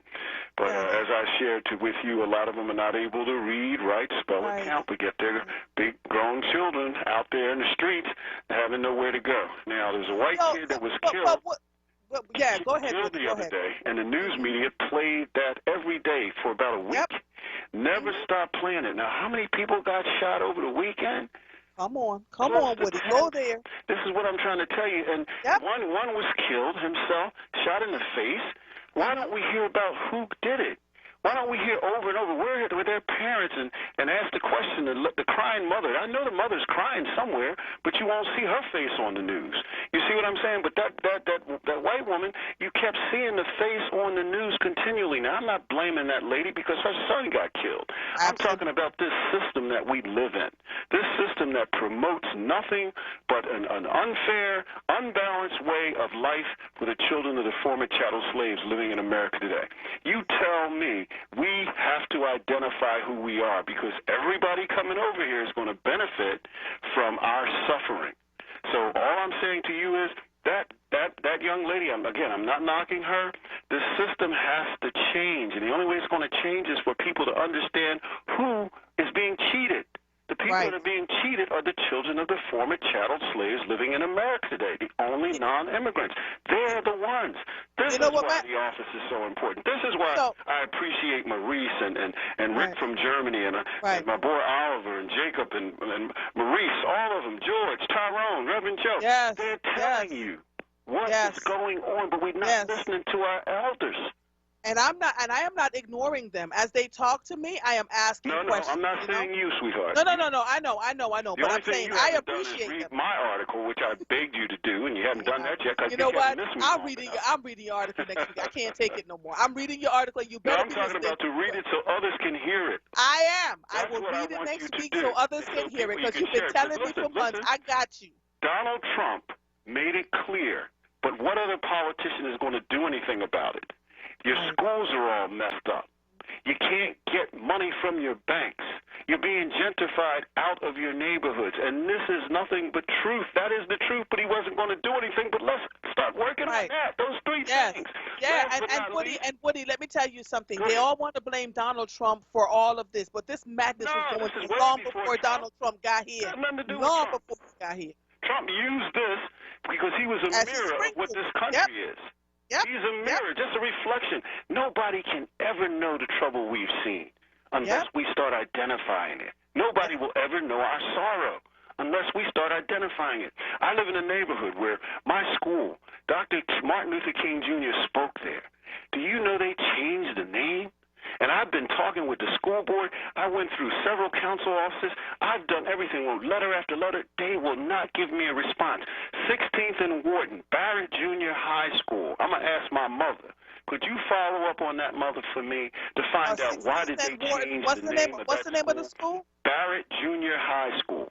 Dr. King spoke there October 26, 1967. The only school that he spoke at was Barrett. And they changed it to George W. Childs School. This has been going on. I've been after this thing for 2 years now. I can't believe I've written that many letters, gotten no real answers back besides, oh, yeah, we're looking at it. We're checking it. But the thing is gentrification. What it has been changed to George who? George W. Childs. That's what it was changed to. And I talked to a couple of people that were actually at the meeting, and they said, "Oh yeah, we're gonna keep the name Barrett and just join the W. Childs." But that's the name of the school, and it's been the name of the school forever. So why should that be Dr. King? You want to talk about him? Who was George Childs? Does anybody know? George Childs is another school that they changed the name to and put it on Barrett and got rid of Barrett. First they told you they're going to keep two names together. Then they ended up getting rid of the Barrett name altogether. Barrett Junior High School. And again, October 26, 1967 is when he spoke there. Who wouldn't want to be proud of something like that? Right. Especially if he looks like you and me. But if he doesn't look like the other folk, then they want to get rid of it. That's what gentrification is, to remove you as if you never existed. All your life, I've been in that neighborhood that long, where you want to just change and restructure everything in front of people's eyes at a fast degree. You know why? Because you can get money from the bank. You know why? Because you got a good education. You know why? Because you're not being discriminated against. That's why.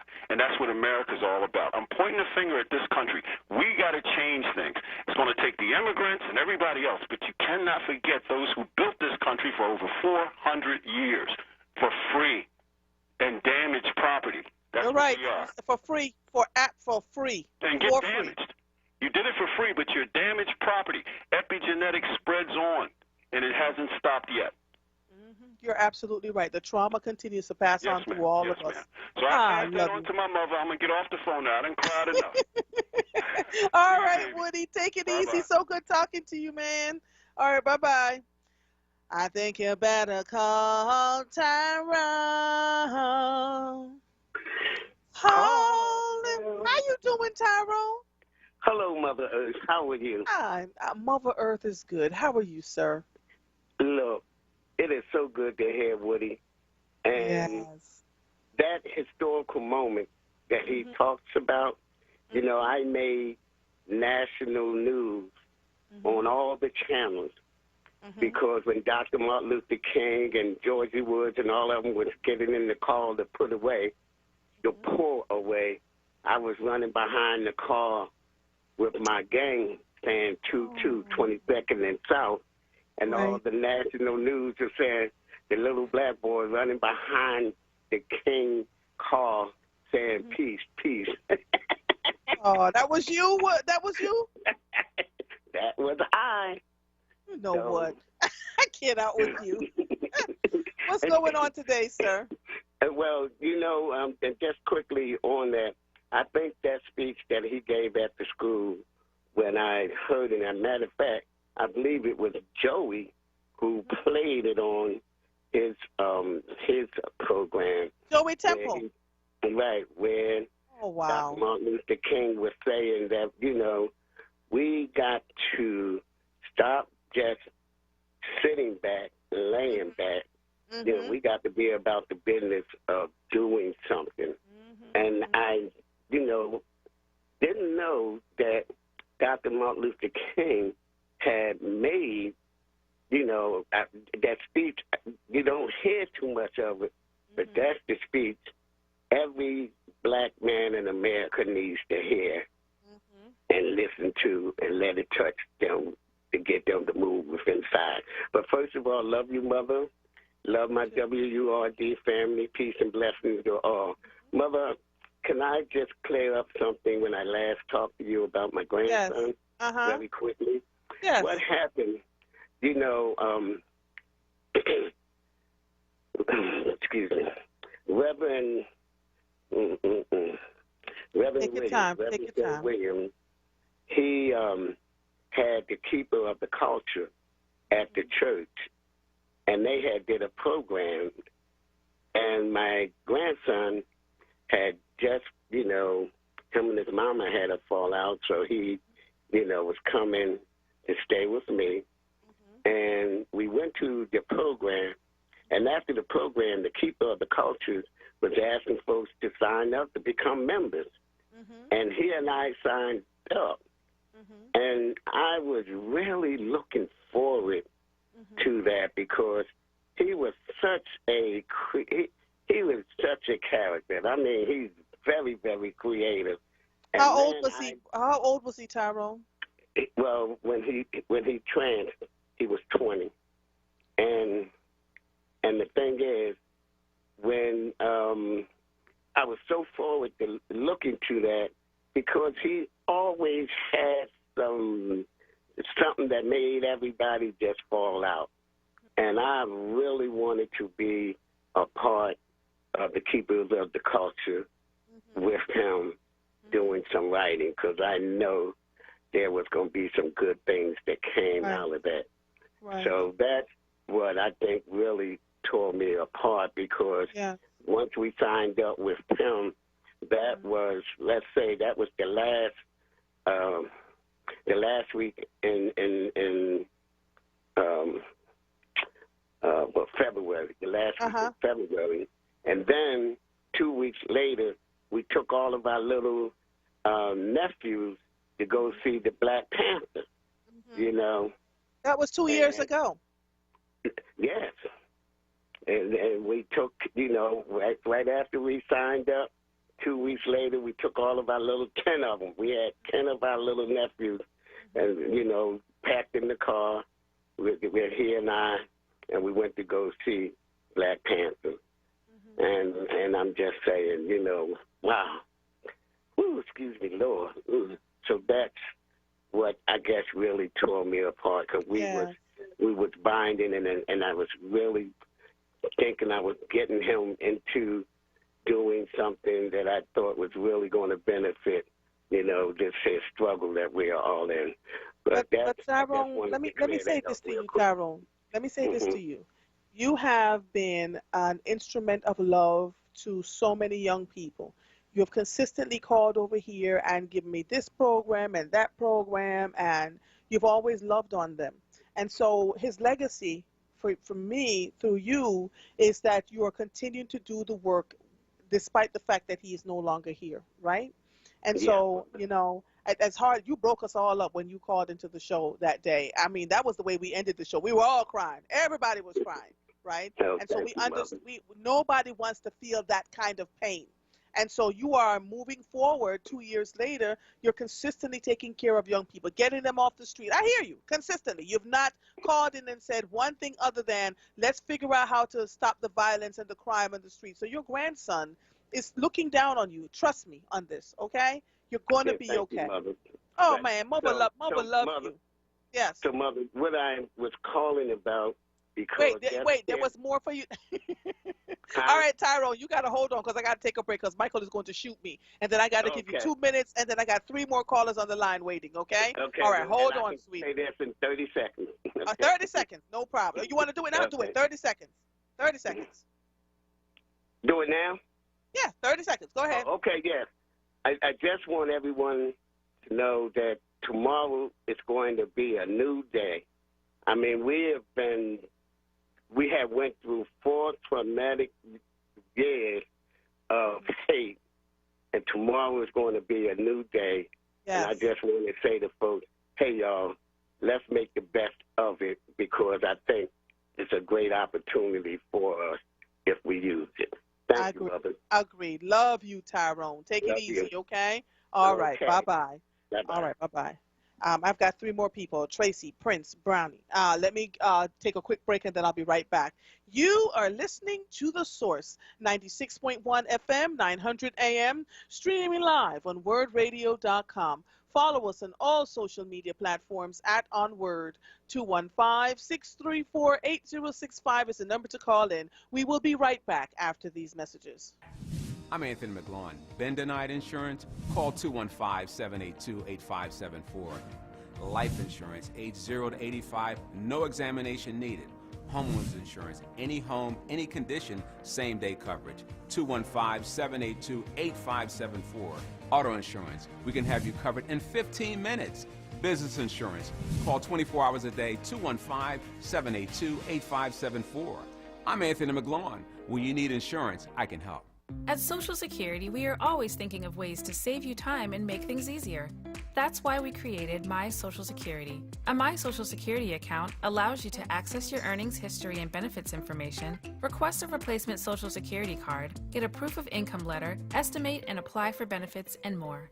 Save time. Go online. Open a My Social Security account at ssa.gov/myaccount. Social Security. Securing today and tomorrow. Produced at U.S. taxpayer expense. You're listening to The Source with Andrea Lawful Sanders on WURD Radio. Streaming live on WURDradio.com and the WURD Radio app. Welcome back to The Source. Woody, if you are listening, boy, here we go. This is why I tell you, I got little executive producers all around me. This was just sent to me. George W. Childs, the building that the school was named, they changed from Barrett Junior High School to George W. Childs. He was born in 1829, died in 1894, was an American publisher who co-owned the Philadelphia Public Ledger newspaper with financier Anthony Joseph Drexel. Close friends with Anthony Drexel for more than 40 years, Childs served as the 2nd president of the Board of Trustees of Drexel University, succeeding the founder. In 1872, he was elected a member of the American Antiquarian Society. The Antiquarian Society holds a substantial file of original issues of the public ledger encompassing over 11,000 issues between 1836 and 1876. Childs was also a very close friend of President Ulysses S. Grant. All right, Woody, do with that as you may. All right, Tracy, are you there? Good afternoon. Yes, good afternoon. My name is Minister Tracy. Minister, well, good afternoon, Minister Tracy. I'm sorry about not using the minister. How are you? All right. Basically, I had for the last 13 years we'll be celebrating is that I had a shelter for troubled teens that come, 18 to 21, and basically, they come, if they don't have no place to go, we just take them in, no questions asked. We teach them how to have, how to become proactive. And everything. And I just get so tired of people always saying they want to help, they want to do this and this and that. I woke up, I came to my facility today, and I had 16 sleeping on my porch, begging to come in. And I don't have no bed, but I took them in anyway. They said we'll sleep on the floor. Just let us come in. We had to feed them, all that stuff like that. And someone put us on Facebook, and it's like they've been showing up. We got 4 yesterday, 4 guys. They all brothers and stuff like that. Their grandmother died of COVID, and they had nowhere to go. And like I just took one of my clients that was there. She's been there for 7 years. Her children been in there for 7 years, and her children. She got strung out on PCP. I had to adopt her children. I had to get permanent custody of the children. Then she went out there, had a baby, and another baby, and I didn't want to separate the siblings, so we took that baby in. We don't get no money from the state because I took unsubsidized custody. But I had some teens, and my teens really need some clothes, some clean clothes, and some. Our water heater broke for 2 days, and my kids, you know, we was calling everybody trying to get help. Nobody wanted to help. My kids went out there. They came back with I don't know how they got it. I ain't even, you know, they didn't want to tell me. They told me, don't ask no questions. Just be grateful we got a new water heater. And the man came and installed it for us. And, like, I'm running out of resources. Like, okay, you know, so Minister Tracy, how can we reach you? Because I'm going to reach out to a friend of mine who does some work at the city level and to see where we can get support for you. So can you leave your information with Michael, please, and I'll reach out to that person to get some information for you. So be prepared to hear back from them, though, okay? All right, please. All right, thank you, Minister Tracy. I also have seniors that live in the house because I think the seniors help educate the young people. You know what I mean? Like, there they got somebody called Mom Laura, and she takes care of them. You know what I mean? So, Minister Tracy, how many people do you have in the house? I have 8 in one, and I have 9 in the other. And you run these houses? Fabulous. These houses is fabulous. They were my grandmothers and my great aunt. Okay. So you're okay. All right. Leave your information with Michael, please, and we'll make sure we get some answers to you, okay? All right. Thank you. All right. Bye-bye. All right. Prince, how are you? Hey, good afternoon. How are you? Lord. Yeah.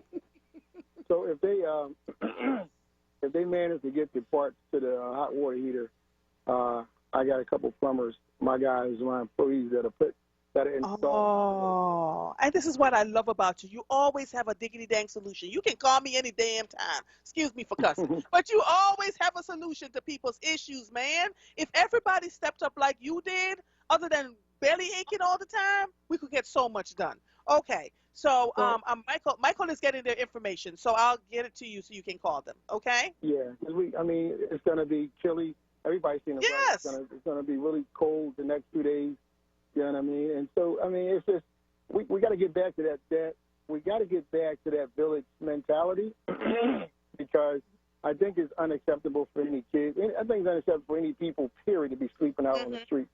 Right. You know, and so I was talking to my 13-year-old because we share these conversations of wisdom. And so I said, so what do you think about the people who, you know, what they did to the, you know, what should happen to the people who ran up in the Capitol? He said the same thing. He said the same thing that happened to the people that ran up in the stores. Come on. Let that sink in for a minute. Yes. He's saying, Dad, if you allow that to happen in the stores and the cops just stand around, of course it's going to happen. He said this kind of insurrection anywhere is insurrection everywhere. Everywhere. And I was like, wow.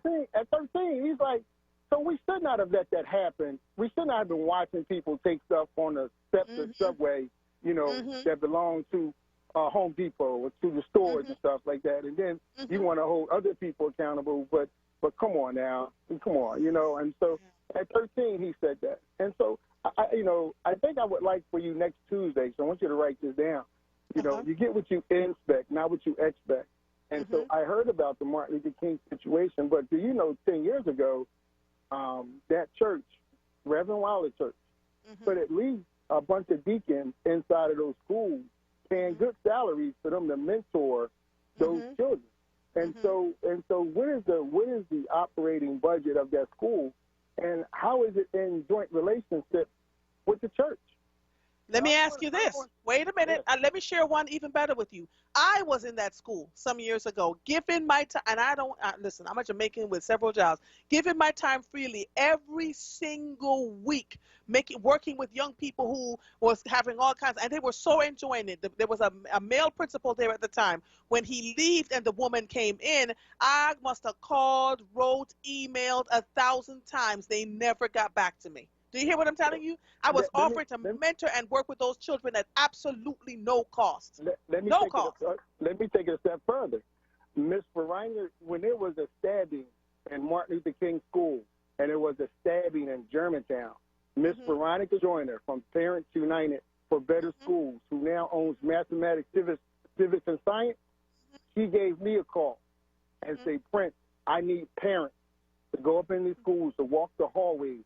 I assembled all the parents for Germantown School and for Martin Luther King School for 3-4 months to walk the hallways. So now the kids are actually seeing their moms who have vacation time up in the schools. So we all do our part.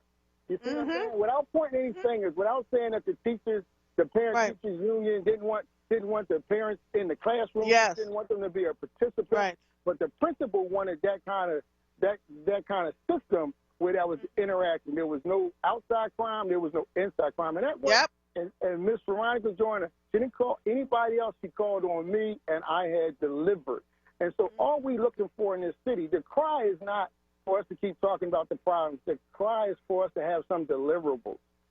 George get on here or Maurice get on here and talk about the same issues. No, they're saying, hey, if these people are in office and they're not doing their job, then we have to have a system in place. And lately, and I wasn't even going to say, well, I'm not going to call it till Thursday. The interview you had yesterday was so strong and so powerful. My God, and it did not deserve anybody else calling after that, because at some point in time, we have to have a history lesson that resonates. You can't be fighting everybody, and we can't give up. So yesterday was a powerful interview, and I hope you retain some of these interviews.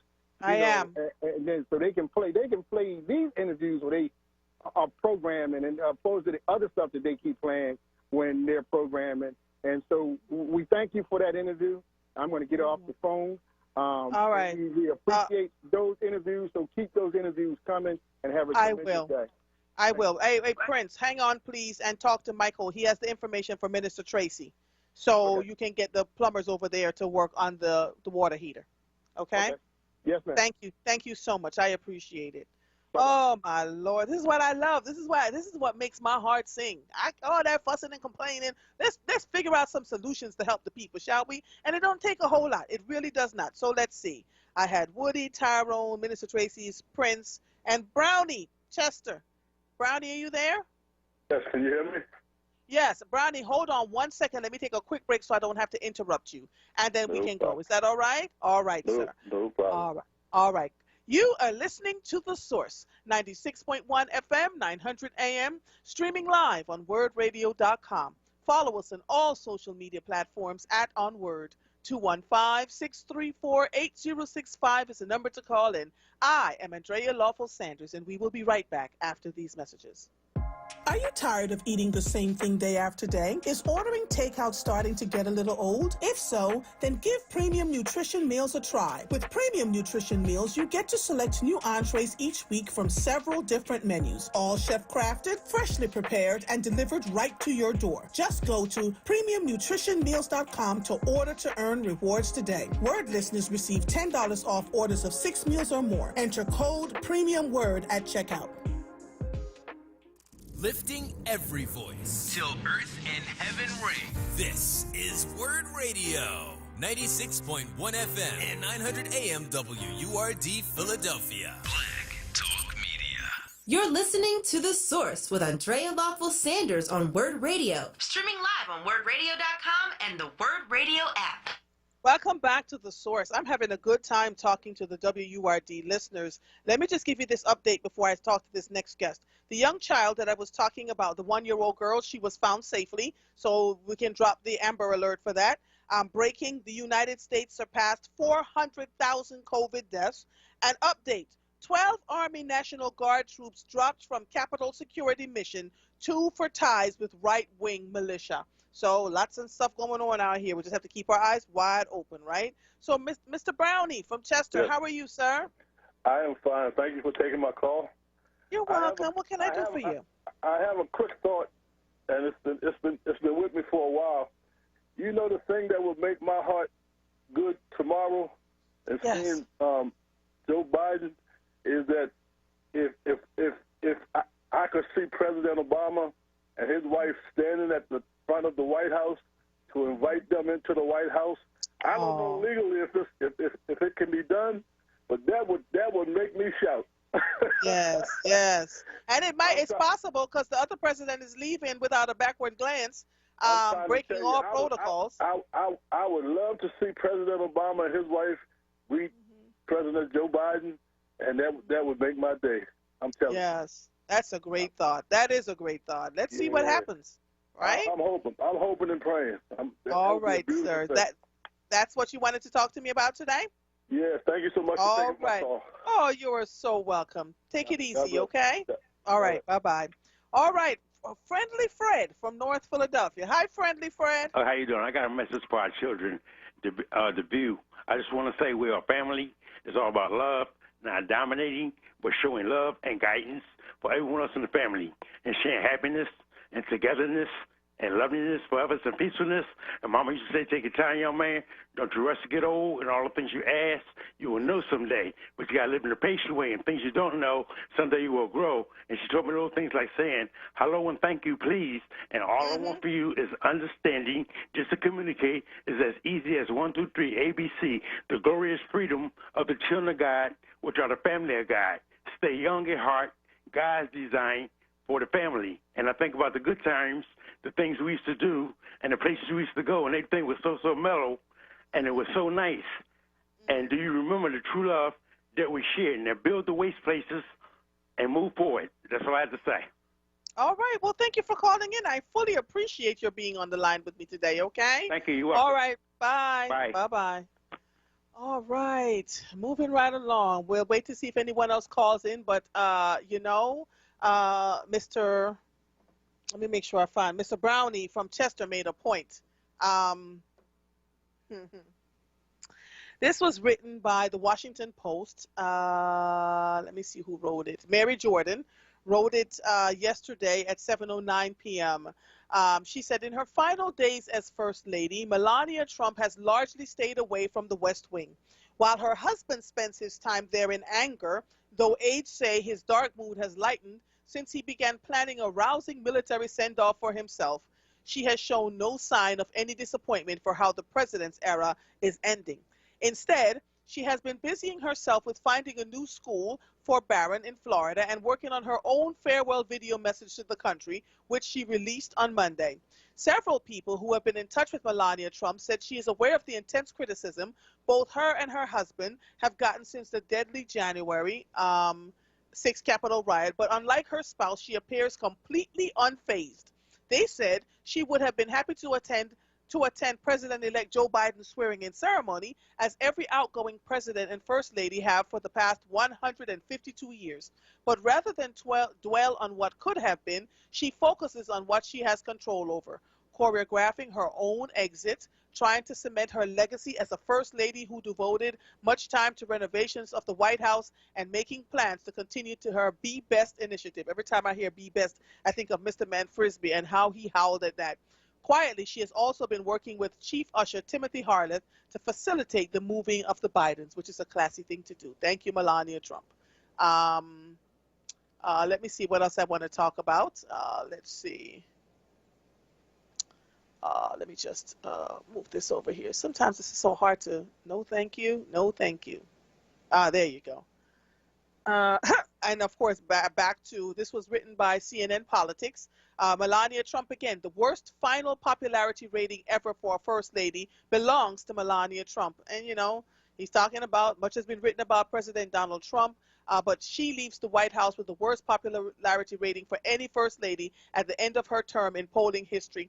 The latest CNN SSRS poll had Trump's favorable rating at 42% to a 47% unfavorable rating. The 47th is the highest unfavorable rating we ever recorded for Trump. It is also amazingly high from a historical perspective. Traditionally, first ladies are nearly uniformly admired. The position is unelected and normally uncontroversial. It is hard to be unpopular as a first lady. The average first lady's popularity rating before Trump was 71%.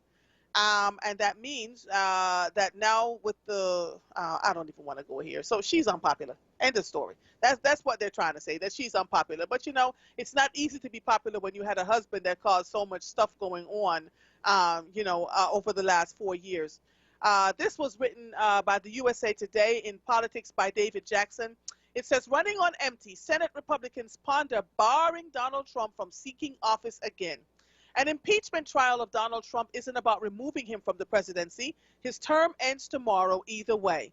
It is about preventing him from seeking the presidency again in 2024. Several senators, including Republicans, have noted that if they vote to convict Trump of inciting last week's attack on Congress, they could then vote to bar him from future public office, effectively nixing another presidential campaign.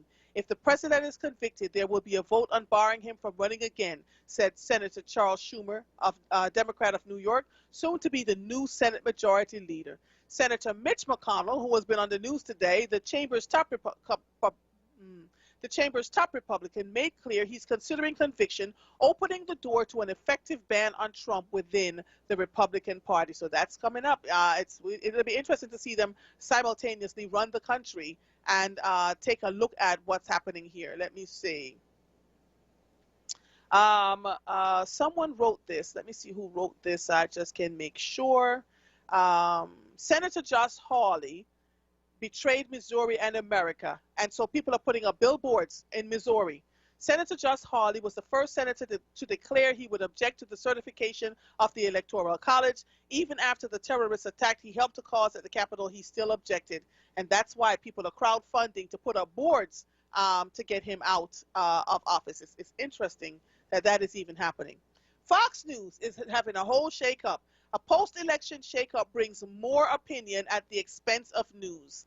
And this was written by Jeremy Barr yesterday at 11:07 p.m.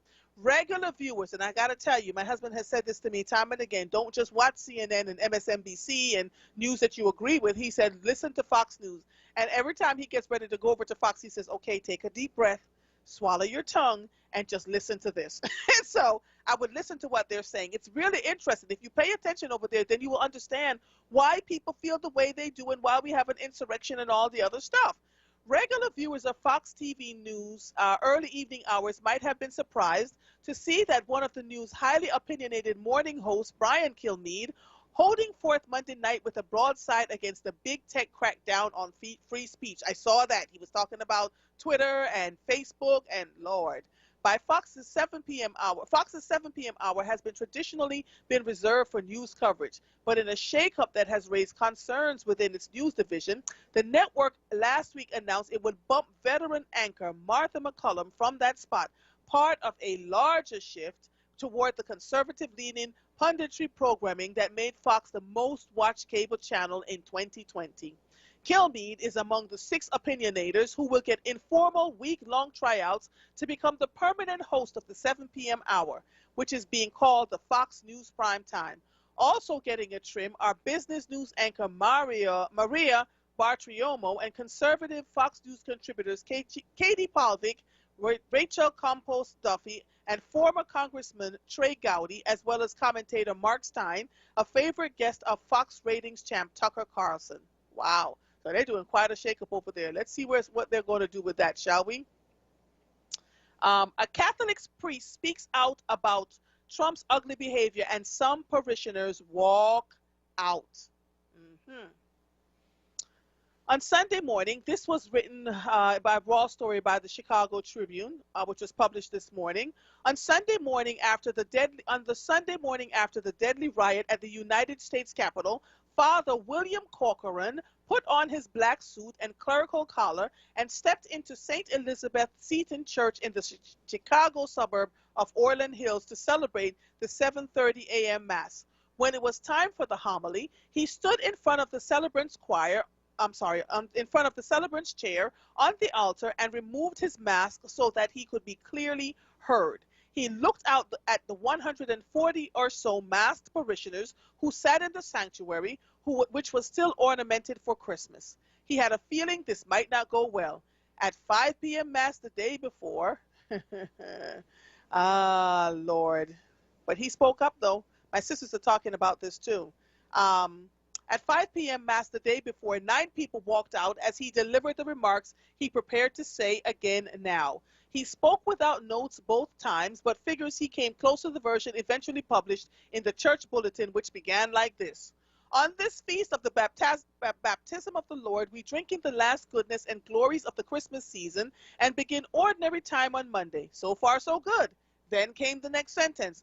Goodness and glory, he continued, are not two words that we would use describing our past week when we saw an angry and violent mob seize our United States Capitol and interrupt Congress in its duty of certifying the state electoral votes for president and vice president.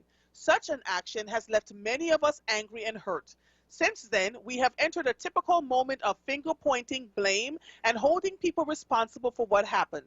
Such finger-pointing is not new. In the very story of creation, Adam points finger at Eve for tempting him with the apple, and Eve points to the snake as the cause for all the trouble. Finger-pointing often leads to an avoidance of responsibility. Those words alone would have shaken some parishioners. The most remarkable part, however, was still to come. I like this pastor, this priest. I, too, want to engage in finger-pointing, said Father Bill, as he is known in the parish, and point to myself and accept the personal responsibility in my part for what happened in the Capitol this past Wednesday.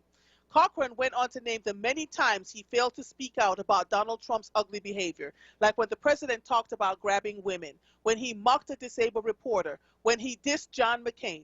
He talked about the German Catholic Church's failure to condemn Adolf Hitler and the failure of the American Catholic Church when faced with the sexual abuse committed by priests. As President Trump has lied about so many things, he told the congregation, I have never spoken out and fear we are teaching the young that truth and facts do not matter. By Cochran's account, a dozen people walked out of Mass that morning, nearly 24 more at the 9:30 Mass, probably 30, he estimates, by 11:30. Each time he was startled, saddened, awful, he has now described it later, and each time he knew he was going to do what he had to do. Cochran's struggle with speaking out reflects the struggle many Americans have faced during Donald Trump's tenure. If speaking out against the president hurts people you care for, do you do it? Do you do it at the risk of being misunderstood or vilified? If you do it, how do you do it and when? Cochran is approaching 65 and he's been a priest for nearly 40 years. He grew up as the older brother of 4 sisters in a German-Irish neighborhood on Chicago's South Side where people identified by Catholic parish. He was a little flower. He spent 8 years as a pastor at St. Elizabeth, a large congregation he describes as middle to upper middle class. Solid citizens, he says, very nice people. Cochran sees one of his jobs as keeping people together. Until recently, he worried that denouncing Trump's behavior would divide the congregation unnecessarily. The Capitol insurrection changed his mind. To remain silent now in the face of this violence, he says, was to give tacit permission. That is how we settle some things. After he spoke out, Cochran received calls and emails from several upset parishioners. Some said they had come to church to find peace, and instead they had found confrontation. Some had questions. Why hadn't he condemned the looting that sprang from last summer's racial justice protest? Why doesn't he speak out more against abortion? One that struck me very hard was someone who didn't feel welcome, or that because they supported Trump, they didn't belong here anymore, he says. In the past week, as he talked to distressed parishioners, he has questioned himself. Could he have called out the violence without naming Trump? Should he have waited a couple of weeks when feelings weren't so raw? He keeps coming back to one word: no. Still, he is sorrowful over the hurt felt by those who walked out. The people who walked out are my parishioners, he says. I am obligated to care for them as well. But maybe he thinks caring for them means speaking the truth. When you lance a boil, it's messy, it's painful, it's smelly, he says. but it lets the poison out. We need to let some poison out of the system for the process of healing. And so there we are. He's absolutely right there. As a black and brown person, people, you're always talking about race. You're always, making such a big deal about it. And I remember coming up here after the elections and saying that, I had to struggle with some of my white friends who believe themselves to be allies, white friends who, spoke about, what they believe a certain truth. But what I kept saying to them was, you're not paying attention. When I'm telling you that black and brown people are being shot in ways that makes no sense, and you turn to me and you say, well, why are they even looting? Police lives, blue lives matter too. That one friend and I had a fallout for about 2 years. I mean, still spoke to her, but it's just like you are tone deaf and you're not listening. And I remember in that conversation, my other white friends who were sitting there were like, can you stop it? Do you not understand what's going on in this country? And it took what happened at Capitol Hill on January 6th for that white friend to call me and say, okay, I think I get it. I think I understand that I have been making excuses and trying to straddle both sides of the fence instead of seeing that not everybody is doing these things, instead of seeing that black and brown people truly have a right. I say it with my mouth, but my actions weren't giving people what they needed. And so we have to have these hard conversations. They're not going to be comfortable, not by any stretch of the imagination. When I'm doing my training and I tell people how I grew up in Jamaica, their mouths fall open, right? Because you're expecting a dirt hut and, no solid education and all those other things. And when I say to them I was reading fluently at the age of 3, right? That I graduated from high school at 16 and on and on and on. And it's not because I was special, but it was literally because I had people that loved me and made sure that I got what I needed in school. My mother was showing up, all the time. They showed up to all the parent-teachers meeting. My father made sure we were going back and forth to school. We had to beg him to let us take the bus because he wanted to make sure we were safe. That we are a people that are brilliant, that we've created and done amazing things. Raised both my sons after I got divorced, largely single, right? And both of them graduated from school at once. So, when I hear the thing about being a single parent and we can't do it, we're putting these things on ourselves, right? And don't get me wrong, it was hard. It was hard, but I made sacrifices to make sure that my children were going to be okay. So all of us, when we sit and we talk to you, don't make assumptions that we're not smart. Don't make assumptions that black and brown people don't know what they're talking about. Do not make assumptions when we show up to talk to you and say, this is what we need. We may not have the words to formulate what we need to say to you. Don't roll your eyes and look at us and pretend like because we can't use the words that you would use that we are not smart people. We've got to stop that. Those are the people that I'm talking about. You care so much about us that you come into our communities and you start programs and you start nonprofits to make sure, quote unquote, that you can give us the services that we need. But you leave those communities and you go back to wherever you come from and you're making $100,000 and $200,000 a year to come in and see about us poor black people, and nothing changes. So which one of us are crazy here, right? So there's so much that's going on that we need to tackle. I have a lawyer coming on talking about the gerrymandering of the districts for people who want to run for judge. There have been really bad things going on at the highest levels, right? And we try to make people feel like, well, I've got this job, but black and brown people don't show up for this, and the parents don't care about their children, and there's violence in the schools. But did you look at all the things that led up to why we're having the kinds of things that are going on in the schools? Why do you always turn around and blame the victims? It is unconscionable. And so America, we not only pulled off the scab, we just tore it completely off. And so now we're seeing ourselves, right? We're seeing. And so the folks who really, truly don't want to see, well, but there were people rioting in stores. But the people rioting in the stores are vastly different from running up the Capitol steps and committing treason and breaking federal law because you wanted to get your America back, because you believe that this election was stolen, because no matter what had been said and done by Republicans and Democrats alike, that this election was fair, it was done properly, there was a counting, a recounting, a recertification, all sorts of things. And so we continue to have these kinds of discussion. And so we have to be brave enough to start talking about things that may turn people off, that may make people angry. But we don't get anything done if we hide behind, I want to have better ratings, I want to make people feel better about themselves. I'd like to sleep peacefully at night and know that my black and brown sons are okay.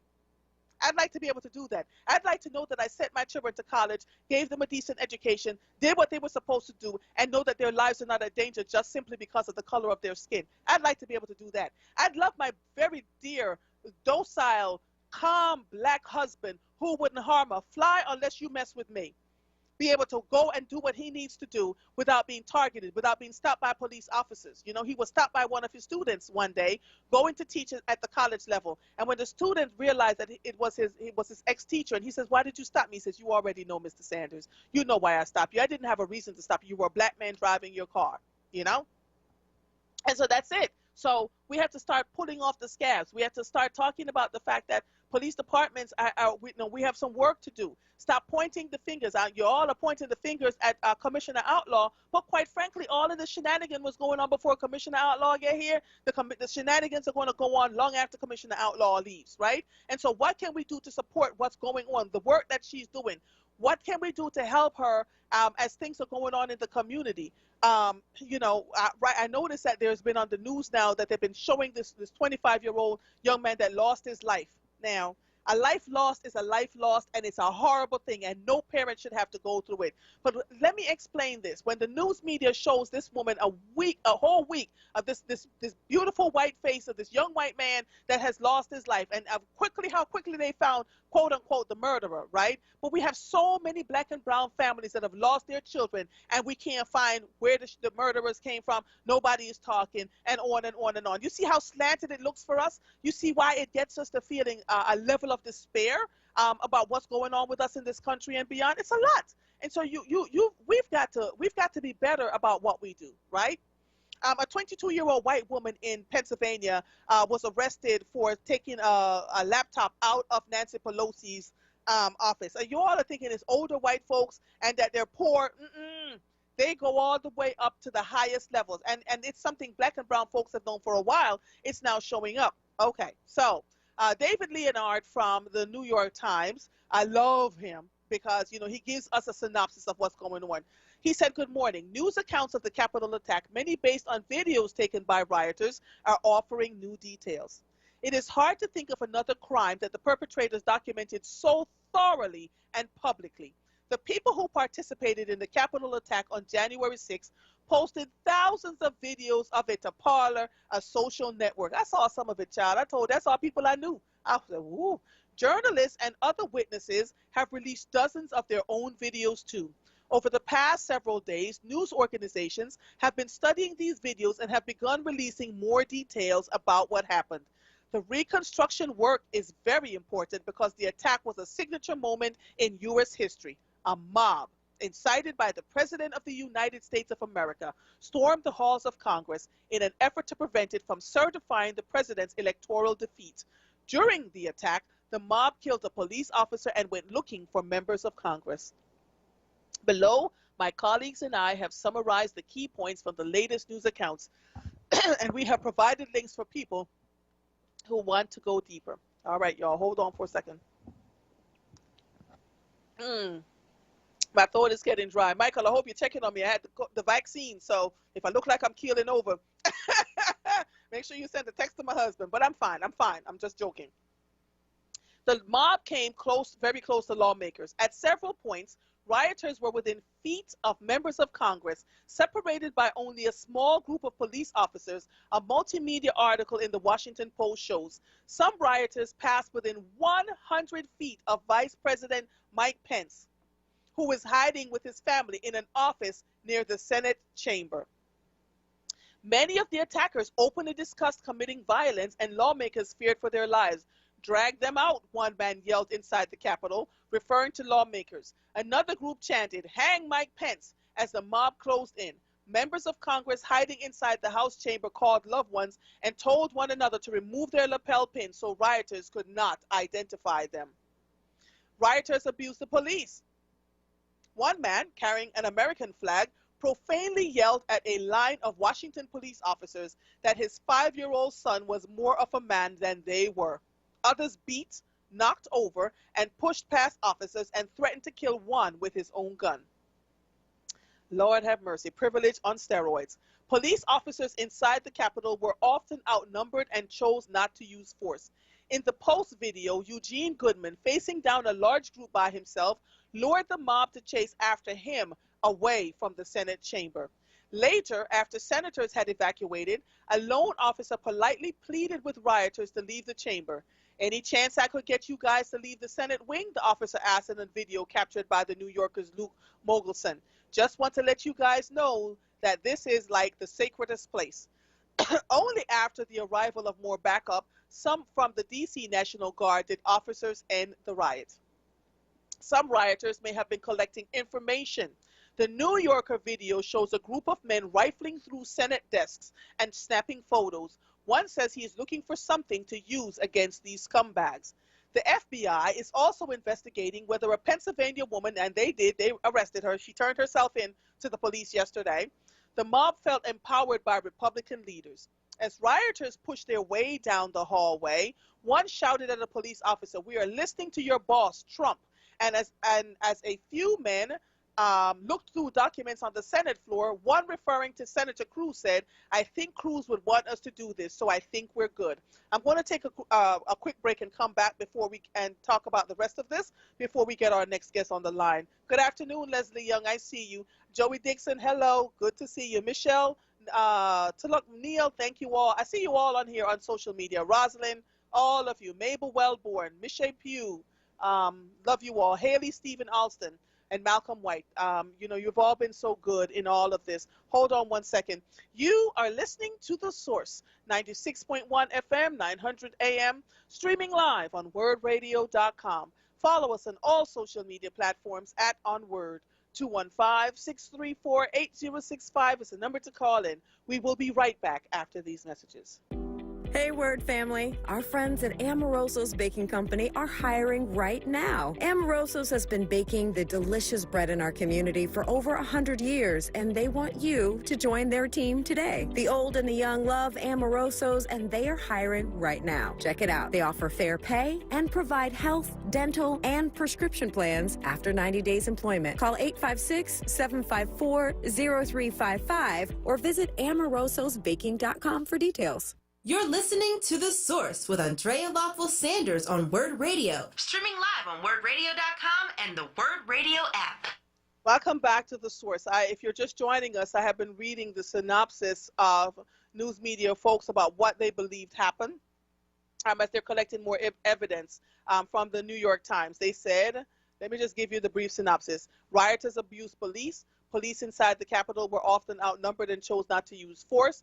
Many of the attackers openly discussed committing violence, and lawmakers feared for their lives. The mob came very close to lawmakers. So this is from the reconstruction of what they're finding. They say that some rioters have been collecting information, and the mob felt empowered by Republican leaders. Multiple military members, active and retired, were part of the mob. The FBI is investigating the role of the Oath Keepers, an anti-government militia made up largely of former law enforcement and military veterans. In response, the Pentagon says it will intensify internal efforts to combat far-right extremism. Another rioter was Cleet Keller, a gold medal-winning swimmer. One of Keller's former Olympic teammates described him as an aimless, rudderless 30-something man who became a perfect candidate to fall into a radical conservative rabbit hole of conspiracy theorists and rioters involved in insurrection, according to the Post. Since the riot, Keller told a former coach that he didn't mean for any of this to happen. So far, at least 70 people have been arrested and charged with participating in the attack. The authorities say they are still seeking information, so they have an FBI poster with suspects' photos. For more, the Times put together, and ProPublica collected more than 500 videos, so you can go on ProPublica and really look at these videos so you see. In the latest news, Brazil started its vaccination campaign. The country's death toll is second only to that of the United States. More than 400 people have died in the United States from the virus. President-elect Joe Biden will honor COVID-19 victims during a ceremony tonight at the Lincoln Memorial Reflecting Pool. Times reporters researched people who died on a single day in January, including a youth football coach, a police chief, and a Disneyland photographer. These are not random people. These are folks that are in our lives that are dying. Hi, Viola. Stephen Dillingham, this is on politics. The Trump-nominated director of the Census Bureau resigned a year before the end of his term after claims he politicized his role. On his first day in office, Biden is expected to cancel the Keystone XL pipeline permit. Wow, as environmentalists had hoped he would. The Trump administration released its 1776 Commission report, which, among other things, likens progressivism to fascism. Historians derided the report. Alex Padilla, who will fill Kamala Harris's Senate seat, discussed impeachment and his status as California's first Latino senator in an interview. Trump is preparing pardons. Among those under consideration, the former New York Assembly Speaker Sheldon Silver and rapper Lil Wayne. Lord Jesus. Trump wants to build a national garden of American heroes with statues of Whitney Houston, Dr. Seuss, and Nikola Tesla, among others. The project is likely to happen. Oh, Father God, in the name of Jesus, I can't. The NYPD arrested dozens of people who gathered near City Hall in Manhattan for a march on Martin Luther King's birthday. Jared Porter, the general manager of the New York Mets, sent explicit, unsolicited text messages to a female reporter in 2016. I mean, really? Yeah, I can't. So let me just keep moving on here because I'm looking forward to talking to this next guest whose children I know very well. Beautiful sons. Let me go here. Let me just get this because I have so much going on here. Nicole Phillips is a partner in Montgomery McCracken's litigation department and a member of the firm's White Collar and Government Investigations Group. She focuses her practice on complex commercial litigation, white-collar crime, and government investigations. Nicole is on today to talk about the gerrymandering in our districts in Pennsylvania. And so she's got quite a, in addition to her career as a practicing attorney, Nicole served as the senior director for career planning at Temple University, Beasley School of Law. Good afternoon, Ms. Phillips. How are you? Can you hear me? Yes, I can now. Good afternoon. Good afternoon. So first, let me just tell you how you raised wonderful children. Thank you. Thank you so much. And they have benefited greatly from the Vibe and Imagine program at Abington School. They were wonderful. They were just, I never had to give them a side eye. You know, when they'd see me coming and go, yeah, see, I'm going to go over to the other side because you all are acting up and she's not playing with you all. That is right. That is right. I said, whatever Miss Andrea says, that's what you do. Listen. They were not playing with me. So I want to thank you for coming on. There was a judge that was supposed to be on, but she has to be in Harrisburg. And so you jumped in to give us an idea about what's happening with the gerrymandering. Can you explain it to us in as simple terms as possible and why it is a dangerous precedent to set on behalf of people who want to become judges in the courts? Okay, so thank you. So I'm going to just provide some education, and I know the judge is going to be with you, I believe, is next week she's going to be able to come on? Mm-hmm. Yeah, so I'm just going to spend some time doing some education to tee it up for her. Mm-hmm. So, yeah, what we're talking about right now, Andrea, is House Bill 38. It's still known by its old number, House Bill 196, but I want to make sure everyone knows that it is now House Bill 38. Mm-hmm. And currently it's what they call laid on the table, or laying in wait, if you will, and that was as of January 13th, 2021. And so while it's in that position, we need to educate ourselves about what this bill means and what it could mean and why it's important. So just to start off, Andrea, we want to focus on, this bill focuses on our appellate courts. And feel free to jump in and stop me. I can probably go on for a long time. So it addresses our 3 appellate courts. In Pennsylvania, we've got the Commonwealth Court, we have the Superior Court, and then we have the Supreme Court. And on those courts, the Superior Court has 15 judges, the Commonwealth Court has 9 judges, and the Supreme Court has 7 judges. And those are all statewide judges, which means that currently they are statewide elections.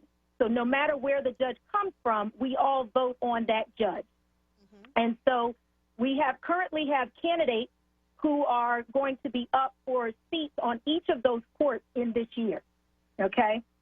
And so what the bill proposes to do is to change that from statewide elections to what you would call regional elections. So they would divide the state up into various districts, and we know that redistricting is going to happen now that we've had our 2020 census. So now the redistricting is going to happen. And so then judges would be elected according to region. So they would have to reside in that region, and only the voters from that region could vote for them. So it's a setup, because if you don't live in that region, instead of being statewide, you have to now, oh, wow, that's crazy. And if you're gerrymandering and cutting up the districts, then you're going to get the people you want to vote for, the judges you want in that. Is that what I'm hearing? Yes. So, you know, and that's important because we want to make sure that our judges, particularly, you know, all judges, but it's, you know, looking at our statewide judges who are looking at and reviewing cases that affect our entire state and set precedent and law, we want to make sure that they maintain their judicial independence and bipartisanship, impartiality in their decision making. Well, if we're doing this regional voting where judges now may feel pressure, right, from particular regions that, you know, that they're sitting in, then that might affect them. That's something we've got to think about. And so the other thing we have to think about is, what does this look like? So part of the problem with House Bill 38 and 196 before that is these bills went through the legislature, the committees, very quickly, with no public opportunity for public comment, no opportunity to present expert testimony, and no public hearing.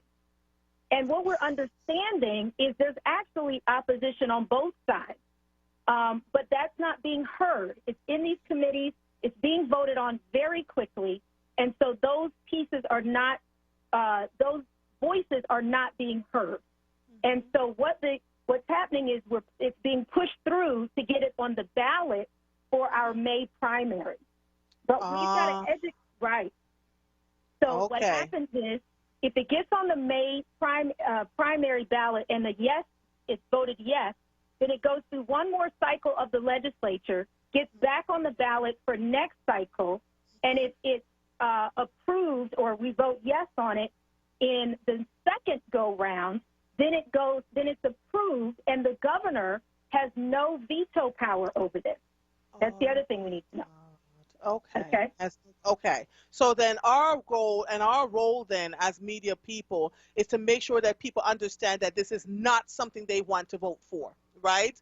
That when the ballot, so we have to see the ballot. More than likely they'll push it through to get it on the ballot question, right? So because what I did last year for the presidential election, I was reading all the ballot questions every single show, so that people when they got their ballots and were able to go and vote, they understood what they were what was being asked of them, right? Because oftentimes, Nicole, people just press the button for a Democrat or a Republican and they don't see the ballot questions, which is how so many things get passed by us, right? That's exactly right. Wow. And the other thing we have to think about, Andrea, now that you said that, is sometimes those ballot questions are written in such a way that, you know, everybody doesn't necessarily understand what it means or what the implications are. Right. So that's the other reason why we have to spend these next, you know, if it makes it to the ballot, we've got to spend a lot of time educating folks, including the buzzwords. So the other thing to know is the advocacy around the bill is the use of the word diversity. And so the goal, quote unquote, of the bill is to create diversity in our judiciary. Well, the diversity is really a geographic, not racial, ethnic, and all the things that we are thinking about. And so we have to be educated, because that buzzword, it will likely show up, right? Right. And then folks will just go with the buzzword and not really understand. Absolutely. So here's what I'd like to do, because listen, I tell people when we don't know is one thing, but when we do know, we can make informed decisions. Is there a way for me to get someone on here regularly to have a conversation about the gerrymandering other than the judge, right? And how many, the other question that I have for you is, how many black and brown judges do we have at that level? Lord, I'm afraid to ask. That is a great question. Right now, only one. We have 31 seats on the appellate court between the three courts I just mentioned. There is only one person of color on all of those combined. And that's Carolyn Nichols. That is correct, who's currently on the Superior Court. Dang. And the last elected judge of color on the court was Judge Nix back in, I believe, 1970. Are you kidding me? Correct. And so that's why we really want to think about this use of the word diversity and what it really means and doesn't mean in this context. Mm-hmm. How difficult is it for to get to that level, to the appellate level? What does someone have to do? Do you have to be a lawyer? Do you have to serve as a judge in another capacity to get to the appellate level? I'm asking now for the average lay citizen so that they understand what is required here. That is a great question. So, yes, you have to be a lawyer. Second of all, it would be good if you have practiced, but it's not necessarily a requirement, meaning you've had to practice in the courtroom and things of that nature. You know, you're going to run on your merit. Some are, you know, may have worked in law firms, but then spent a lot of time being law clerks for judges or something, you know, being appellate attorneys or what have you. So you have to be an attorney, yes. There are but you can go straight from practicing as an attorney and run for the Superior Court or the Supreme Court if you'd like. But that's another thing we have to think about is looking at qualifications of our judges and what we want on our bench. And so, again, you know, we want to be educated about our candidates and know who's out there and know what experience they've had, because when we talk about what an appellate judge does, if you'll give me a second on that. Yes. So we know that most of us know that, you know, if you have a litigation, you're in a civil suit or you're in a criminal case, your case is heard in a trial court.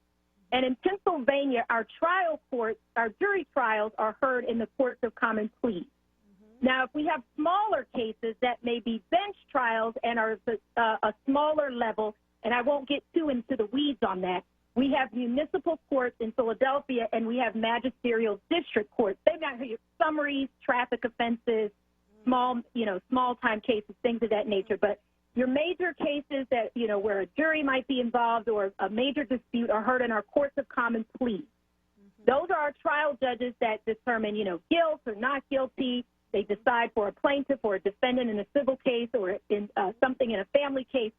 Then the litigants have a right to appeal that judge's decision. Mm-hmm. That would then go to the Superior Court, or if it's a business or a governmental matter that's at issue, it's the Commonwealth Court. Mm-hmm. And then if the parties don't agree with the Superior or Commonwealth Court decision, they can file take it to the Supreme Court. To the Supreme Court. The Supreme Court doesn't have to hear everything, and in fact, the Supreme Court, just like our U.S. Supreme Court, doesn't take every case. But they, you know, you can seek to appeal to the Supreme Court. But that's how our system works, in a general nutshell. Mm-hmm, mm-hmm. You explained that beautifully. I'm going to pull this interview. I mean, you explained it in a way so that everybody can understand why this is a problem. Let me take a quick break, and then we'll be right back. Can you hold on for me for a second, please? Sure. Okay. Thank you. You are listening to The Source, 96.1 FM, 900 AM, streaming live on WURDradio.com. Follow us on all social media platforms at onWURD. 215-634-8065 is the number to call in. I am Andrea Lawful Sanders, and we will be right back after these messages. The WURD Radio Newsletter, keeping you informed, engaged, and connected. Sign up by visiting WURDradio.com. Scroll to the bottom of the page and type your email address under Connect with Us. You'll receive the latest information on WURD Radio, messages from our president and CEO, Sarah Lomax Reese, exclusive articles and multimedia content, and resources. Stay informed with the WURD Radio Newsletter. You're listening to The Source with Andrea Lawful Sanders on WURD Radio. Streaming live on WURDradio.com and the WURD Radio app. Welcome back to The Source. If you're just joining me, I am talking to Nicole Phillips, who is a partner in Montgomery Cracken's litigation department. Prior to joining that department, she served as an assistant U.S. attorney in the criminal division of the United States Attorney's Office for the Eastern District of Pennsylvania.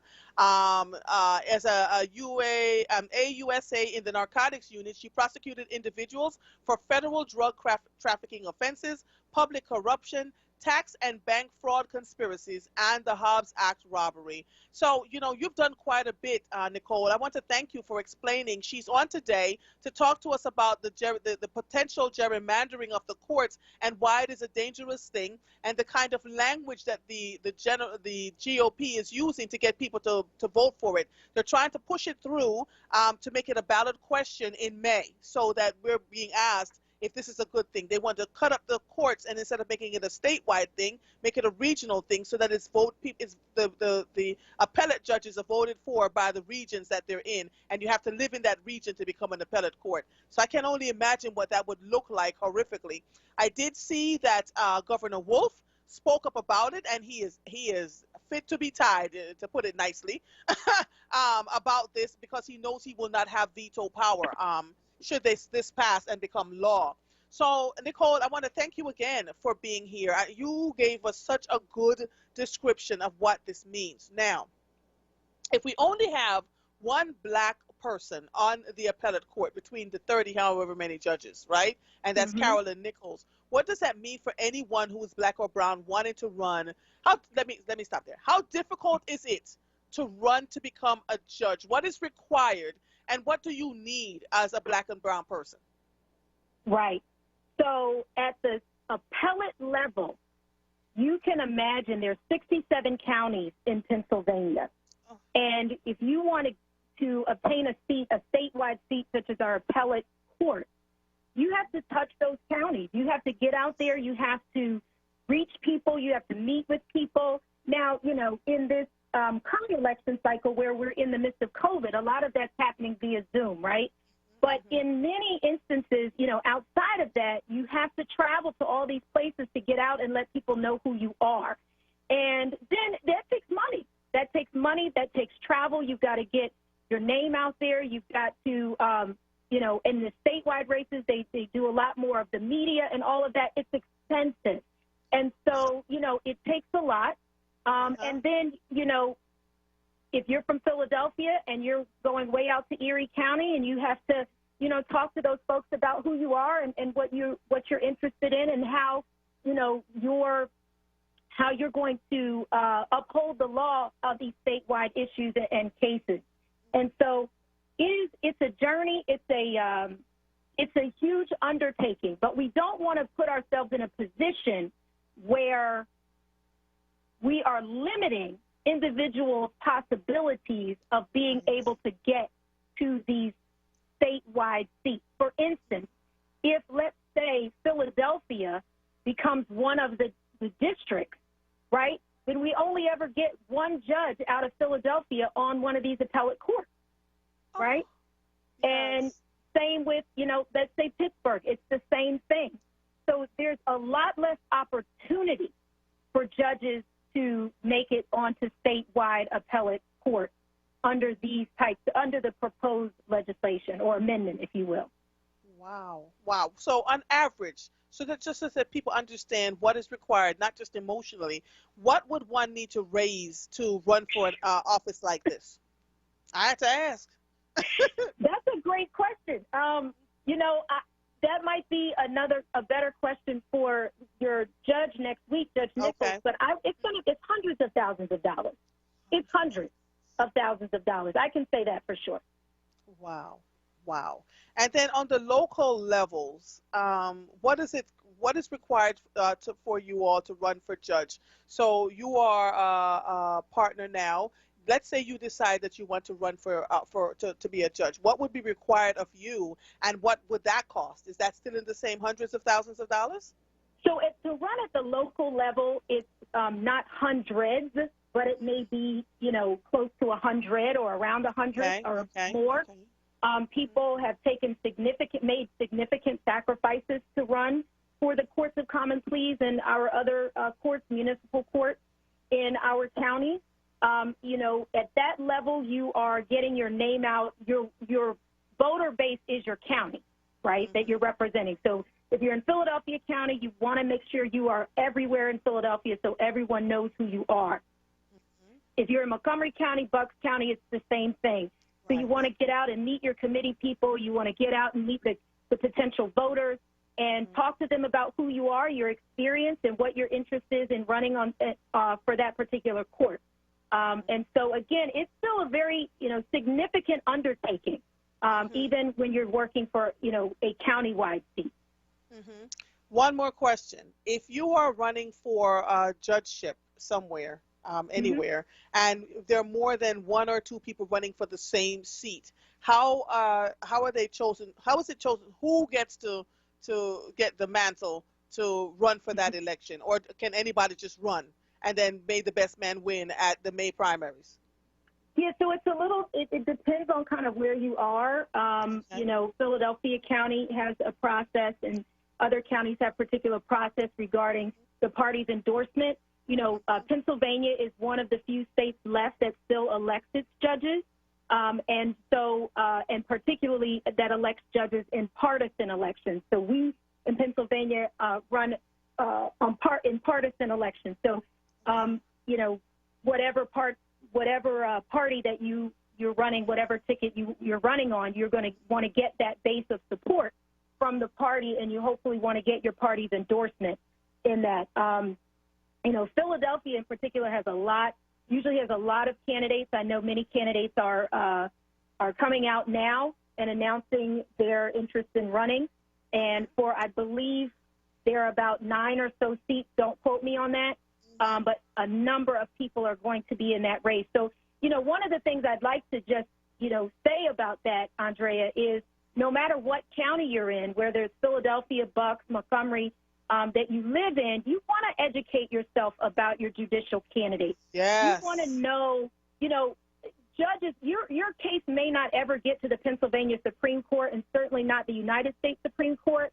But if you find yourself in litigation or involved in a criminal case, it's going to be before the municipal court judges, the magisterial district judges first, and then to your courts of common pleas. So it's in our best interest to be educated about who the folks are that want to be in these positions and what kinds of judges they're going to be, so that we can make educated decisions. I know that, we have great participation when we're in a presidential election year, right? And we're getting out the vote. But then when we're in those off years, we kind of lose interest. But really, the saying is true. All politics is local. Your local politics are really important to your life. And so it's really important to educate yourself. Look on websites. Look on, if you hear somebody's name as a candidate for judge, Google them. Look them up. See if they have a website. Everybody's using social media now, Facebook pages, Instagram, what have you. If you hear there's a meeting where candidates are going to be speaking, again, we're now on Zoom. Hop on a Zoom and listen and be educated. So, and then don't forget, we've seen in this presidential election that every vote matters. Our votes matter. And so even in these non-presidential election years, your vote still matters. You were wonderful. I need to pull this. Now, tell folks again, one more time, Nicole, what is happening with the gerrymandering? Why is this a dangerous thing? For those who are just joining us, in 2 minutes or less, tell them exactly why this is dangerous. Okay. We want to make sure people are educated about House Bill 38 that seeks to take away the vote, the statewide vote for our statewide appellate judges, and drill that down into regions where the candidates would have to live in that region, and they would only be voted on by the folks that live in that region. The problems that we need to pay attention to is the danger to the judicial independence of those that would be in those regions, the appropriate checks and balances between our executive and legislative and judicial branches, again, danger of judicial gerrymandering, which manipulates the boundaries of electoral constituencies so as to favor one party or another. And then again, is it really diversity? Is it what diversity are we protecting? And are we wanting to increase and focus on making sure that our courts grow in becoming courts that are a reflection of our entire state and not just small pockets? So those are the things that we need to think about. Yes. Nicole Phillips, thank you so much. So essentially, people who are listening here, you've heard from the governor. We've been talking about this. I am going to consistently have dialogue around this, that when House Bill 38 shows up on your primary ballots, that you vote no if you want to make sure that we were duly represented by a fair smattering of folks in our Commonwealth and not just the ones that are chosen in certain gerrymandered parts of the district. Nicole Phillips, thank you so much. Hug your children for me. Tell them I said hello. Thank you for having me. And you are quite welcome. You're quite welcome. And we'll talk to you soon. I think I want to keep talking to you because you're so clear and concise about what this looks like.